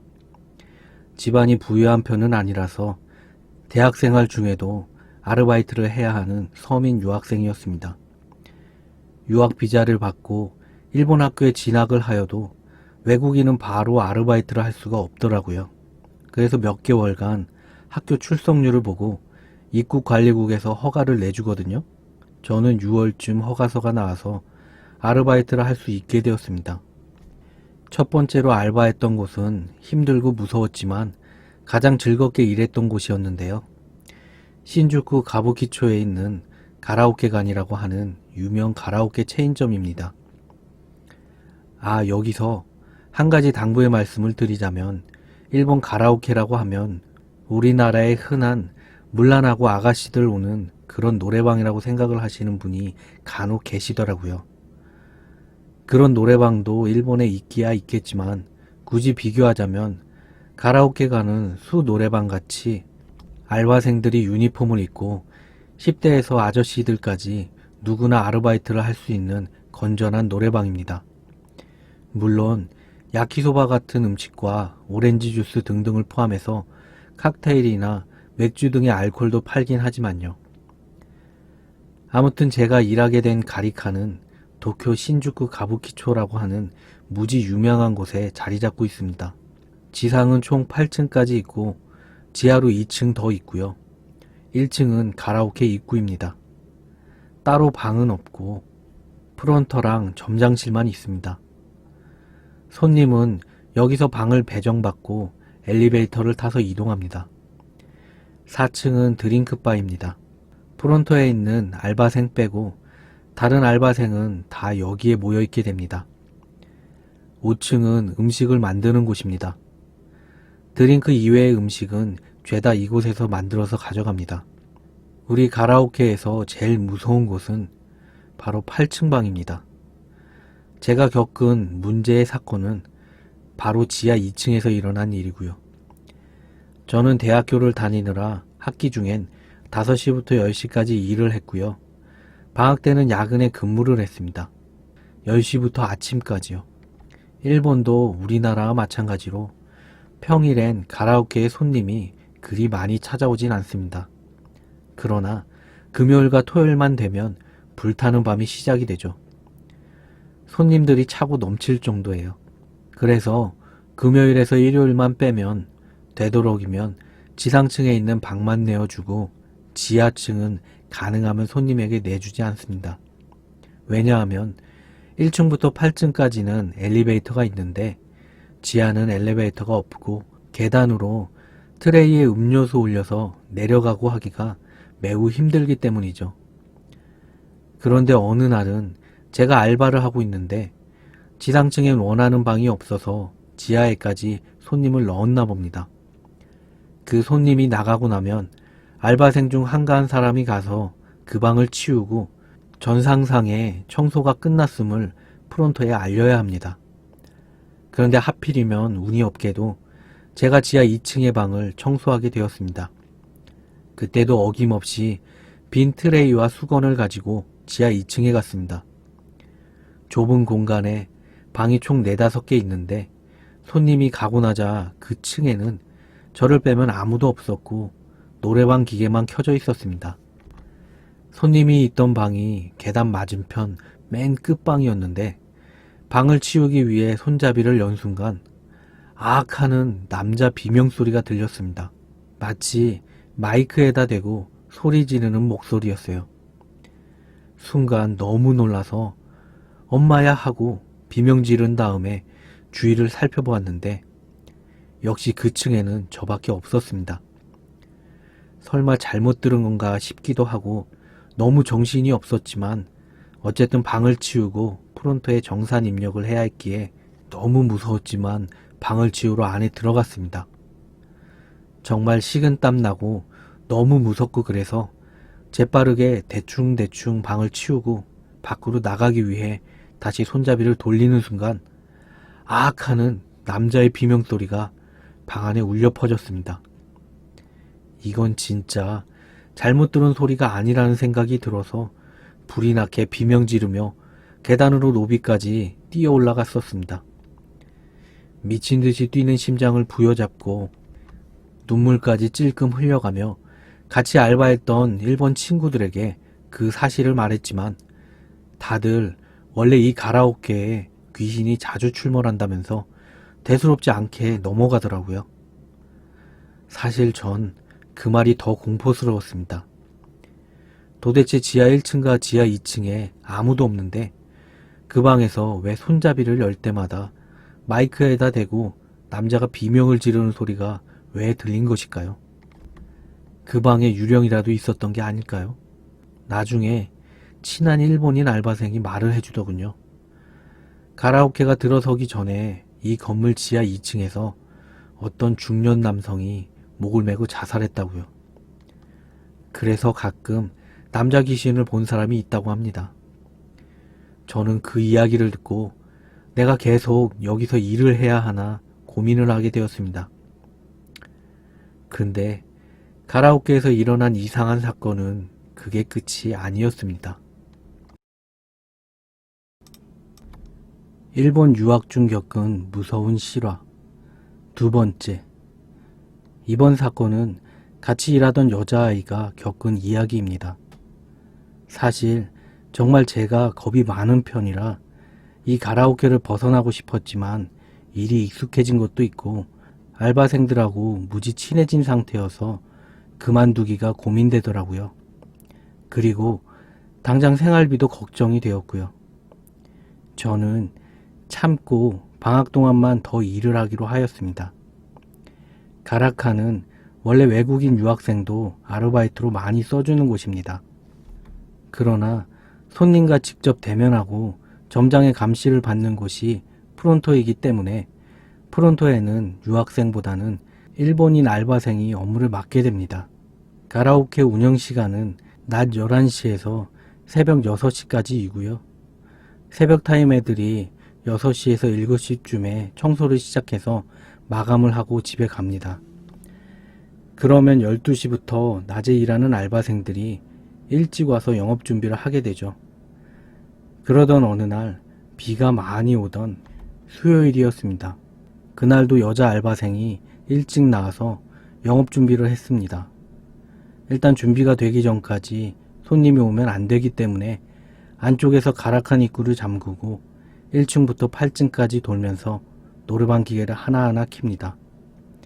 그리고 엘리베이터보다 계단이 좀 더 빠르기 때문에 8층까지 올라간 후 내려오면서 한층 한층 준비를 하게 됩니다.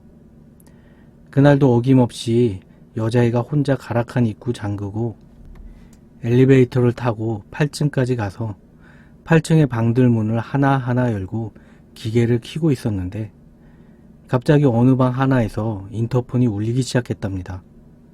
인터폰은 손님이 1층 로비로 전화를 걸어서 음식을 주문하거나 노래방 시간이 끝나면 로비에서 그 방으로 전화를 걸어서 시간이 얼마 남지 않았다고 알려주는 기능입니다. 즉, 가라오케 외부로는 연결이 안 된 그냥 내부용 인터폰입니다.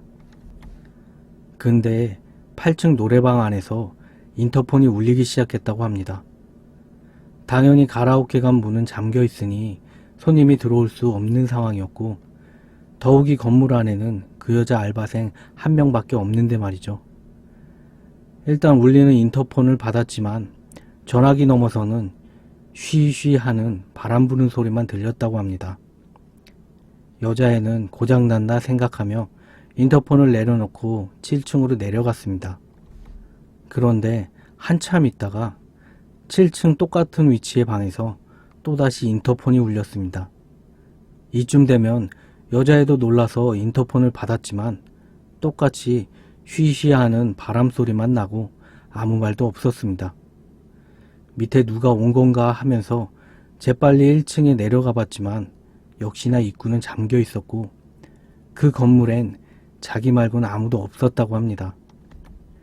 외부로부터 걸려올 수 없는 전화. 도대체 누가 여자애가 있는 방으로 인터폰을 울린 것일까요? 일본 유학 중 겪은 무서운 실화. 여자 귀신. 제가 그만두기 직전에 들은 이야기입니다. 사실 알바라는 것이 어디든 그렇듯 알바생이 나가고 들어오고 하는 일이 빈번하잖아요. 여기도 마찬가지였다고 합니다. 제가 들어오기 전에 조금 오래 일했던 20대 남자가 있었다고 합니다. 근데 그 사람이 귀신 같은 초자연적인 것을 잘 보는 사람이어서 이 가라오케에 있을 때에도 자주 목격을 했다고 합니다. 사람이 많이 오는 저녁 시간대에 1층으로부터 주문을 받아서 4층 드링크바에서 음료수를 만들고 8층에 배달을 가려고 했다고 합니다. 근데 엘리베이터 앞에 어떤 흰색의 원피스를 입은 여성이 고개를 조금 숙인 채 엘리베이터를 기다리고 있었대요. 근데 워낙 손님이 많은 시간이기에 그 남자 알바생도 손님이구나 하고 대수롭지 않게 넘어갔다고 합니다. 엘리베이터가 4층에 도착하고 문이 열리자 알바생이랑 그 흰 원피스의 여성이 함께 탔다고 합니다. 타고 나서도 여자는 계속 고개를 숙이고 있었고요. 목적지인 8층에 도착하자마자 알바생이 먼저 내려서 손님방에 음료수를 놓고 나오니 여자가 엘리베이터 밖에 멍하니 서 있다가 스윽 하고 어느 방 안으로 들어갔다고 합니다.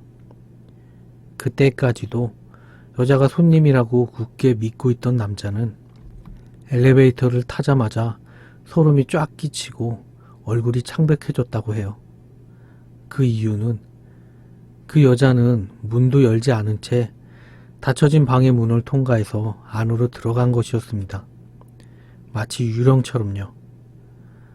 드링크바에 돌아와서 그는 자기가 본 것을 사람들에게 알렸다고 하네요.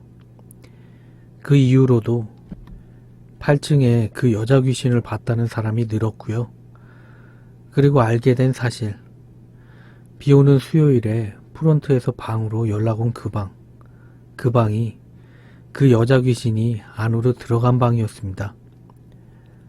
아무튼 그 남자도 여기 일하면서 귀신을 하도 많이 봐서 나중에 면역이 됐다고 하더라고요. 결국 제가 들어오기 얼마 전에 그만뒀긴 했지만요. 저는 담력이 약하고 겁이 많은 편이라 방학 때 시급 좀 더 받겠답시고 야간 뛰다가 너무 무서워서 그런지 날이 밝아서 문 닫고 안에 청소하는데도 신경이 쓰이더라고요.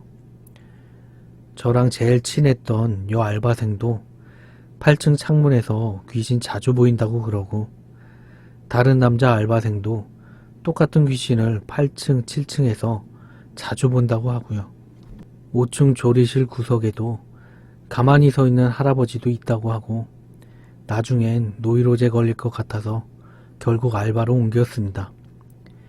친구들하고 정도 많이 들고 업무도 제법 익숙해졌지만 그 다음에 했던 알바는 가부키조 안에 제가 일했던 가라오케 근처 음식점이었는데요. 거기서 오래 일한 언니가 그러더군요. 원래 그 가부키조 건물에 죽은 사람도 많고 귀신이 많이 나오기로 유명하다고요. 진짜 소름 돋아 사망할 뻔했습니다. 일식집 알바 중 손님이 겪은 이야기. 이번 이야기는 제가 알바하다가 알게 된 어느 손님의 이야기입니다. 가라오케에서 귀신 때문에 노이로제 걸려 알바를 그만둔 후에도 저는 계속해서 월세라도 벌어야 했기에 어느 작고 아담한 일식집에서 일하게 되었습니다. 거기는 무서운 주방장 할아버지와 친절한 일본인 알바생 언니와 약간 내성적으로 보이는 일본인 남성 지배인과 그리고 부주방장 할아버지가 일하는 아주 작은 일식집이었습니다. 워낙 작고 눈에 잘 띄지 않는 식당이라서 손님이 별로 오지 않았습니다. 저는 대학교 때문에 그곳에서도 5시간씩 오후에 일을 했습니다. 하는 일이라곤 설거지와 알바생이 쉬는 날에 서빙을 했습니다. 그날은 손님도 너무 없었고 한가하고 무료한 시간을 보내고 있었습니다. 그러다가 주방장 할아버지랑 잘 아는 사이 같은 단골 손님이 오셨어요. 진짜 그 손님 말고는 손님이 오지 않아서 저희 주방장 할아버지와 알바생들은 옹기종기 모여서 그 손님의 무서운 이야기를 듣게 되었습니다. 그 남자의 나이는 30대 초반이었습니다. 앞으로 그 남자를 A라고 칭하겠습니다. A의 고향은 칸사이인데 어릴 적엔 나라현에서 자랐고 20대 중반쯤에 도쿄로 상경했다고 합니다. A는 항상 그런 건 아니지만 평범한 사람들보다 자주 영적인 것들을 볼 수 있는 사람이었다고 합니다. A가 고등학생일 때 친하게 어울리던 친구 중 영적인 기운이 매우 강한 친구가 있었는데 그 친구와 함께 붙어 다니다 보니 그런 기운이 자신에게 옮은 것 같다고 말했습니다. A는 그날 저희에게 많은 이야기를 들려주었는데요. A가 고등학생 때 동네에 야산이 있었다고 합니다. 그 야산 안에는 오래전에 병원이었고 지금은 폐허가 된 건물이 산 중턱쯤에 있는데 그 병원에서 유령이 많이 출몰한다는 소문이 돌았습니다. A를 포함한 친구들은 기모다메시라는 담력 체험을 하길 좋아하는 혈기왕성한 남학생들이었고 그날도 어김없이 A와 친구 6이서 함께 산속에 있는 병원을 가기로 했습니다. 밤이 되고 손전등을 하나씩 들고 그 병원으로 향한 A와 친구들. 한참 산속을 들어가다 보니 진짜로 폐허가 된 병원을 발견했고 그 병원에 들어가려고 정문처럼 보이는 문을 넘었습니다. 근데 갑자기 A의 귀 속에 엄청난 하울링이 들리더니 온몸에 소름이 돋고 들어오지 말라고 소리치는 여성의 목소리가 들리기 시작했다고 합니다. A는 친구들을 붙잡고 왠지 저곳에 들어가면 안 될 것 같다고 말렸지만 친구들은 벌써부터 겁에 질린 거냐며 여기까지 왔는데 그냥 돌아갈 수 없다고 하면서 A를 끌고 건물 안으로 들어갔습니다. A는 심각한 현기증과 한기를 느끼면서 어쩔 수 없이 친구를 따라갔지만 정문에서부터 들리던 하울링 소리가 멈추지 않았고 계속해서 귓가에서 어떤 여자가 들어오면 죽일 거야 라고 굉장히 화가 난 듯한 목소리로 속삭였다고 합니다. 건물 안은 굉장히 부식되어 있었다고 합니다. 여기저기 천장에는 거미줄이 많았고 근데 그때였습니다. 건물 입구에 들어서자 A의 앞에 중앙 계단으로 보이는 계단이 있었는데 그 위쪽에서 하얀 옷을 입은 여자가 A에게 손을 흔들어 보였습니다. 마치 이리 오라는 듯이요. 아직도 A의 귓가에서는 이상한 웃음소리가 들려왔고 A는 뭐에 홀린 듯이 그 계단을 올라가야 한다는 생각만 머릿속을 꽉 채웠다고 하네요. 천천히 계단으로 다가가 한 발을 내디디려는 순간 누군가 A의 팔을 힘껏 잡아 끌더니 너 미쳤어? 라며 죽으려고 환장했냐며 A를 윽박질렀다고 합니다. 그건 바로 함께 있었던 친구들 중 한 명이었습니다. 너무 놀란 A가 자신은 계단을 올라 2층에 가려고 했다면서 그곳을 손가락질했지만 A는 순간 자신의 눈을 의심할 수밖에 없었습니다. 자신이 한 발자국만 계단에 디뎠더라면, 친구가 자신을 잡고 말리지 않았더라면 A는 크게 다치거나 죽을 수도 있었을 거예요. A의 눈에는 분명 계단으로 보였던 그곳이 실제로는 깊게 파여 밑이 보이지 않을 정도로 큰 구멍이 나 있었던 것입니다. 너무 오래된 건물이라 계단이었을 것으로 추정되는 그것은 바닥이 무너져 계단이 사라진 거였어요. A는 순간 자신이 제대로 귀신에 홀린 거라 생각이 들었습니다. 미친 듯이 그 병원 건물을 빠져나가고 싶었지만 친구들에게 끌려 병원 1층을 돌아다니는 내내 문 앞에 쪼그리고 있는 여자애, 벽에 머리를 대고 긁으면서 돌아다니는 귀신, 그리고 자꾸 자기 귀에다 대고 소리 지르거나 죽일 거라고 협박하는 여자 목소리 등 여기저기 엄청나게 많은 귀신들이 보여서 결국 실신했다고 합니다. 그 후로 눈을 뜬 곳은 다행히도 시내에 있는 한 병원 병실이었고 그때 그곳에서 실신한 후 3일 동안 잠만 잤다고 합니다. 나중에 물어보니 A 이외에 귀신을 본 친구는 없었지만 귓가에서 이상한 소리가 들린 친구도 있었고 A가 귀신에 홀려 구멍에 떨어지려고 할 때 붙잡았던 친구도 그때 당시 굉장히 놀랬다고 하네요. 아무튼 A는 고등학생 때부터 그런 귀신들을 자주 보게 되었는데요. 성인이 되어서도 계속 보였다고 합니다. 도쿄의 상경에서 회사에 입사했는데 잘은 모르지만 일본 회사들 중에는 기숙사가 있는 회사가 많은 모양이었어요. A도 지방 사람이었기 때문에 회사에서 기숙사를 지원해줘서 기숙사에 지냈다고 해요. 어느 날 A는 회사 일을 끝마치고 돌아와 기숙사에서 TV를 틀어놓고 밥을 먹고 있었는데 우연히 창문으로 고개를 돌리는 순간 엄청난 한기가 들면서 온몸이 빳빳이 굳고 움직일 수 없더래요.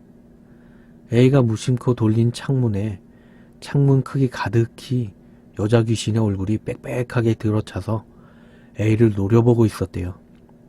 정말 그 순간이 아직도 잊혀지지 않을 정도로 공포스러웠대요. 상상해보세요. 작은 창문이 아니고 조금 큰 사이즈의 창문을 꽉 채울 정도의 큰 여자 귀신의 얼굴. 순간 A는 너무 놀라 도망가고 싶은 생각도 못할 정도로 그 상태로 얼어버렸는데 다행히도 누가 방문을 노크하는 바람에 가위가 딱 풀리고 귀신이 사라졌다고 합니다. 옆방에 사는 회사 동료 아저씨가 급하게 볼 일이 있어 A의 방문을 두들긴 거였어요. A가 놀란 가슴을 부여잡고 문을 열어주자 그 아저씨가 자네 왜 이리 얼굴이 창백하냐면서 어디 아프냐고 굉장히 놀라더래요. 그래서 A가 그 아저씨 부여잡고 고맙다고 귀신에 가위 눌렸는데 죽을 뻔했다고. 여담이지만 그 A라는 손님이 그 얘기를 하는데 갑자기 귀신 이야기하면 귀신들이 자기 얘기하는 줄 알고 찾아온다면서 갑자기 속이 울렁거린다는 거예요.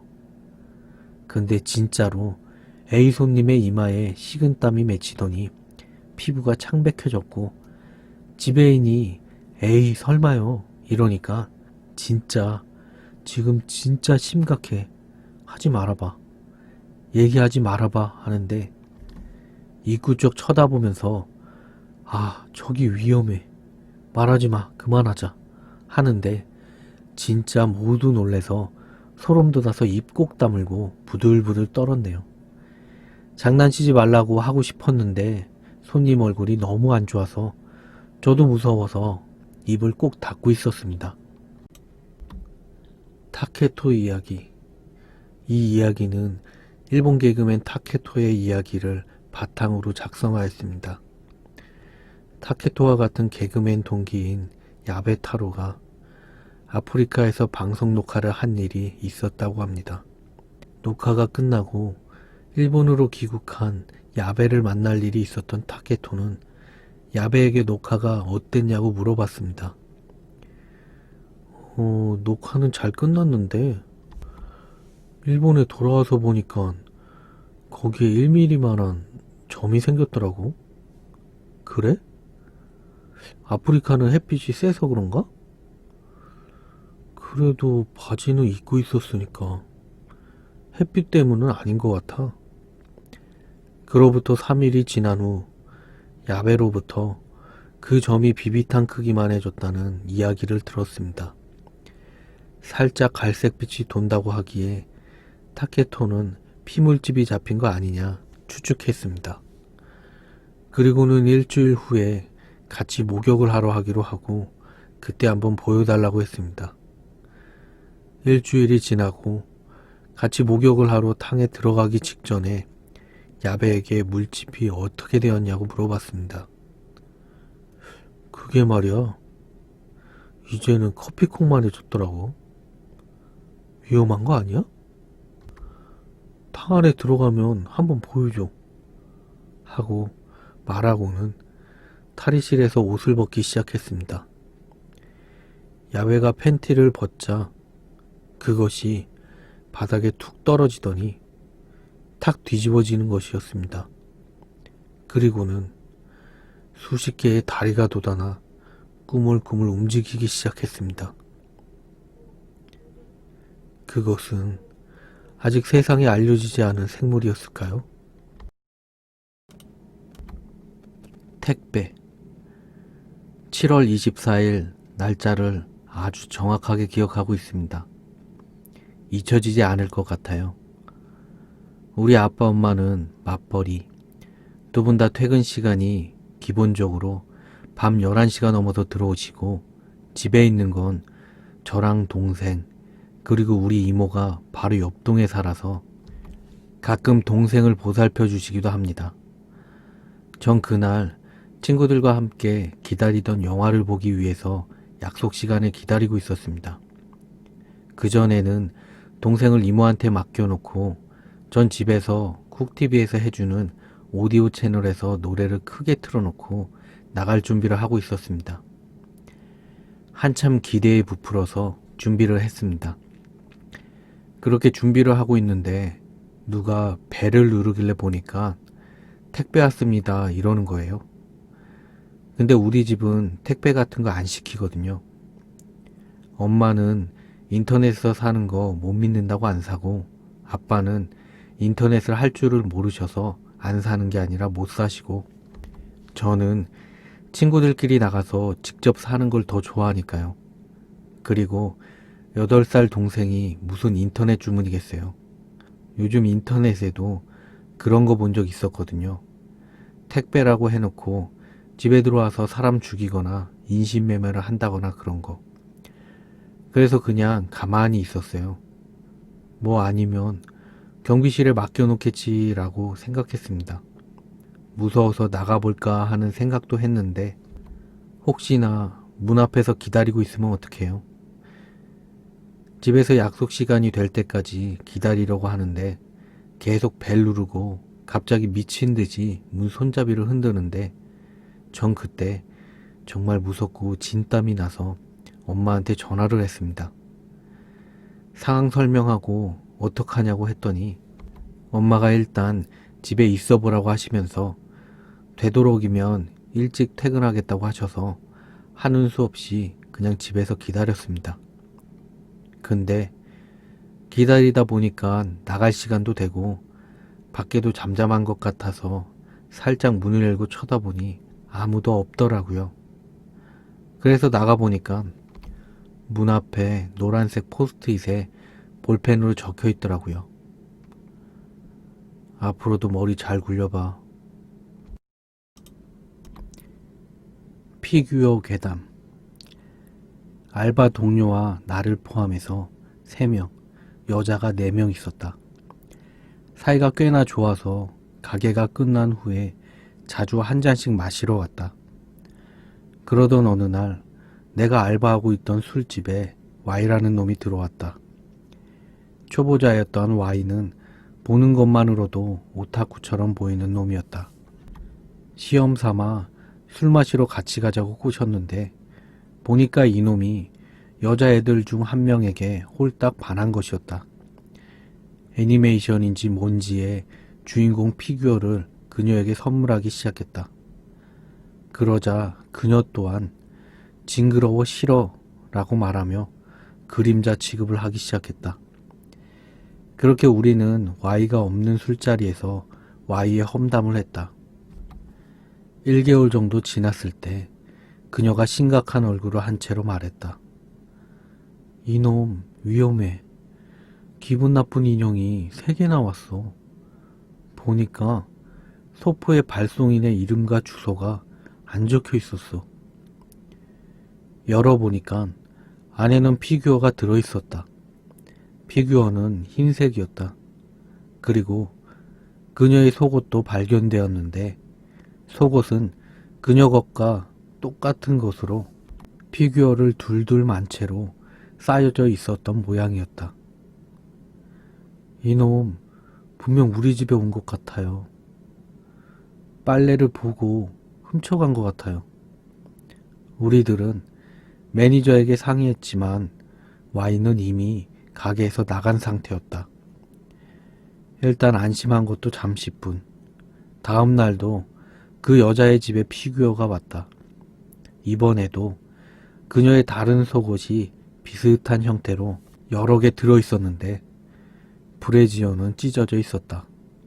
그리고 다음 날에도 피규어가 왔다. 이번에는 팬티가 잡아 찢겨져 있었다. 매니저에게 말하니까 경찰에 가볼래? 라고 말했지만 이를 크게 부풀리기 싫다고 여자애가 말했기 때문에 나를 포함한 남자 알바생들과 매니저는 Y의 집에 가보기로 했다.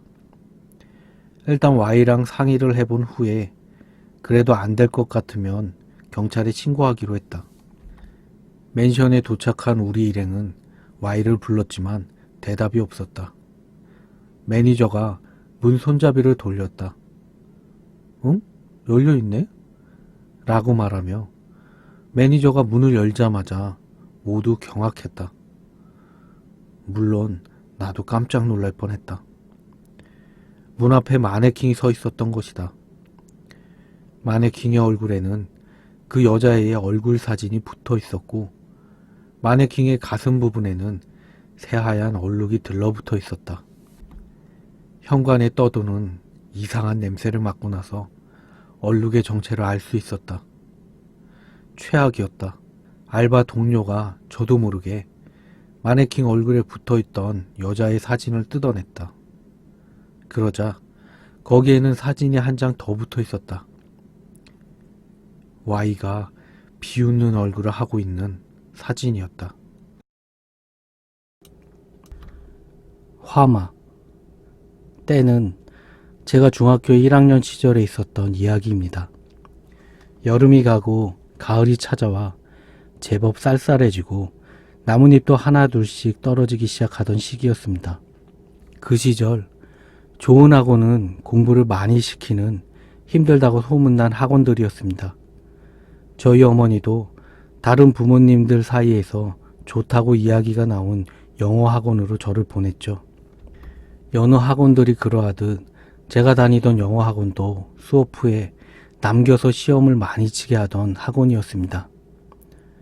매번 학원에 한 번 갈 때마다 단어를 1000개 가까이 시험을 쳤었습니다. 말이 단어 1000개지 외워보면 양이 엄청 많았습니다. 많은 양의 자연스레 수업이 마치고도 3시간, 4시간씩 단어 시험 때문에 남아있어야 하는 경우가 대부분이었습니다. 그날도 저는 단어 시험으로 학원에 남아있었습니다. 한 자리에 앉아서 자리를 안 뜨고 2시간 정도 단어를 외우다 보니 슬슬 답답해지기 시작했습니다. 때마침 제 등을 콕콕하고 누군가가 찔렀습니다. 같은 반 학원 친구가 제 의자 뒤로 와 조용히 턱을 옆으로 까딱였습니다. 야, 나가자. 조금 쉴 겸 저와 마찬가지로 공부를 하던 학원 친구들과 커피를 타서 단어집을 들고 학원 비상계단으로 갔습니다. 비상계단은 중형 빌딩의 을에 있는 단단하고 무거운 철문으로 각 층이 막혀있는 그런 곳이었습니다. 벽면은 새로 만든 건물이다 보니 그냥 벽이 아닌 벽 중간에 손 2뼘 넓이의 아크릴판으로 계단을 따라 쭉 장식되어 있었습니다. 비상계단은 어둡고 사람들이 드나들지 않는 곳이다 보니 약간 무서운 기분이 들 수도 있었겠지만 반강제로 학원에 잡혀 학원에서 나가는 것만 바라는 아이들에게는 학원 사람들 눈에 안 띄고 학원 아니지만 밖이라고도 할 수 있는 곳이었기에 자연스레 찾게 되는 곳이었습니다. 또 밤에 계단에 가 있으면 구축 높이에서 보이는 야경에 공부로 갑갑하던 마음도 잠시나마 가벼워지는 곳이었죠. 그날도 저희는 비상계단에 서서 야경을 보면서 커피를 마시며 별 시답지 않은 이야기를 두런두런 나누었습니다. 이야기를 한참 하다 등을 돌려 계단 쪽을 보게 되었습니다. 계단의 창문 난간 쪽에 등을 기대고 있다 보니 자연스레 아래층 계단 벽면이 보였습니다. 그것을 보며 다른 친구의 이야기를 듣는데 아래층 벽면에 아크릴에 뭔가 비쳤습니다. 아크릴에 비쳐서 보인 건 빠른 속도로 지나가는 붉은 빛이었습니다. 그걸 본 순간 등골이 오싹해지는 느낌이 들었습니다. 온몸에 닭살이 돋고 배가 차가워졌습니다. 이야기를 하던 친구들에게 저는 빨리 들어가자고 이야기했습니다. 애들은 갑자기 왜 그러냐고 했고 저는 이유는 설명하지 않고 일단 학원으로 들어가자, 들어가면 설명한다고 했죠.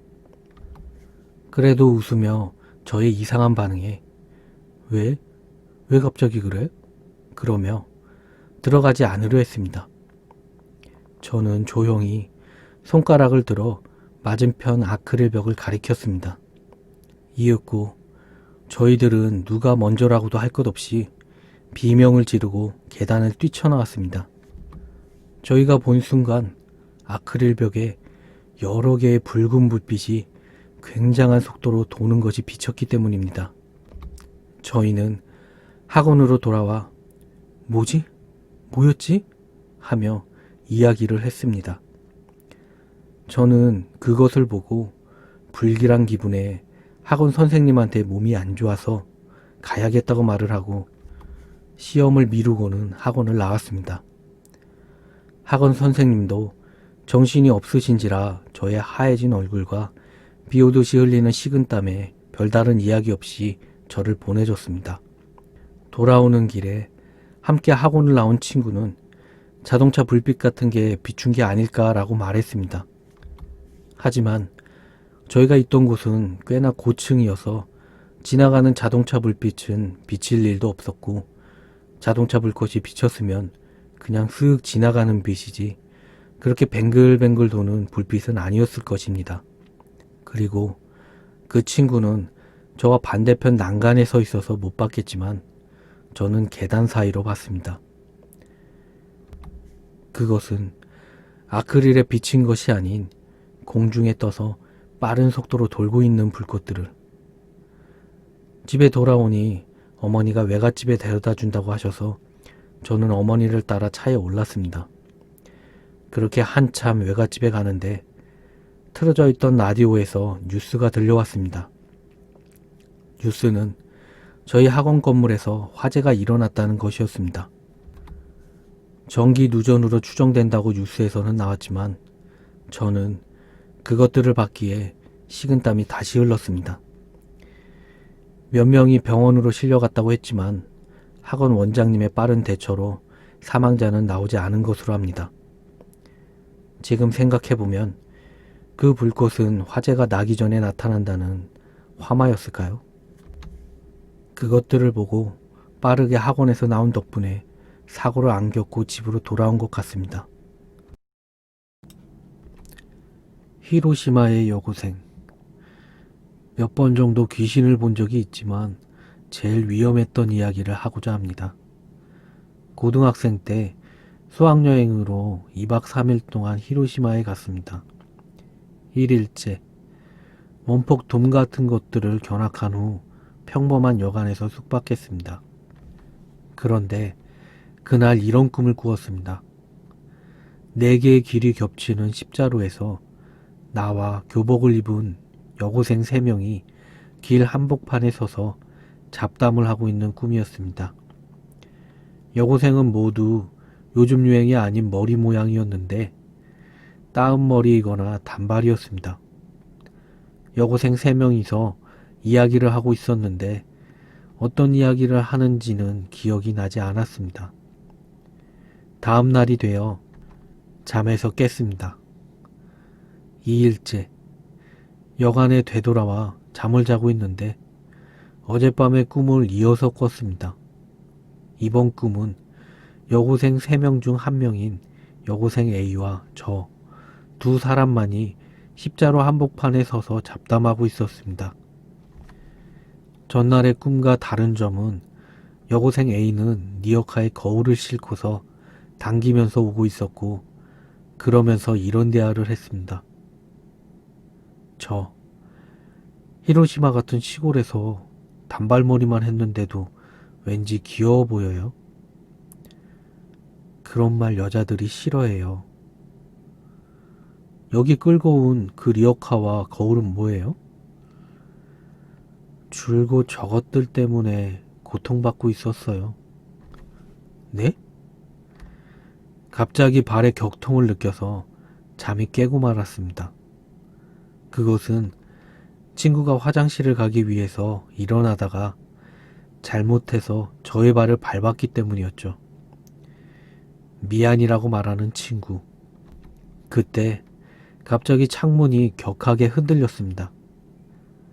얼굴에 유리가 꽂혀 있는 피투성이가 된 여자가 창문을 치고 있었습니다. 저와 친구는 그 모습을 보고 기절했고 다음날 아침 여간 사람에게 그 이야기를 말하니 원폭의 영향으로 거울이 깨져버려 그 파편이 얼굴에 꽂혀서 실명되었고 그게 고통스러워서 자살한 여고생이 있었다고 합니다. 저는 그 여고생이 아마도 A일 것이라고 생각합니다. 이만큼 무서운 체험은 이때까지 살면서 없었던 것 같네요.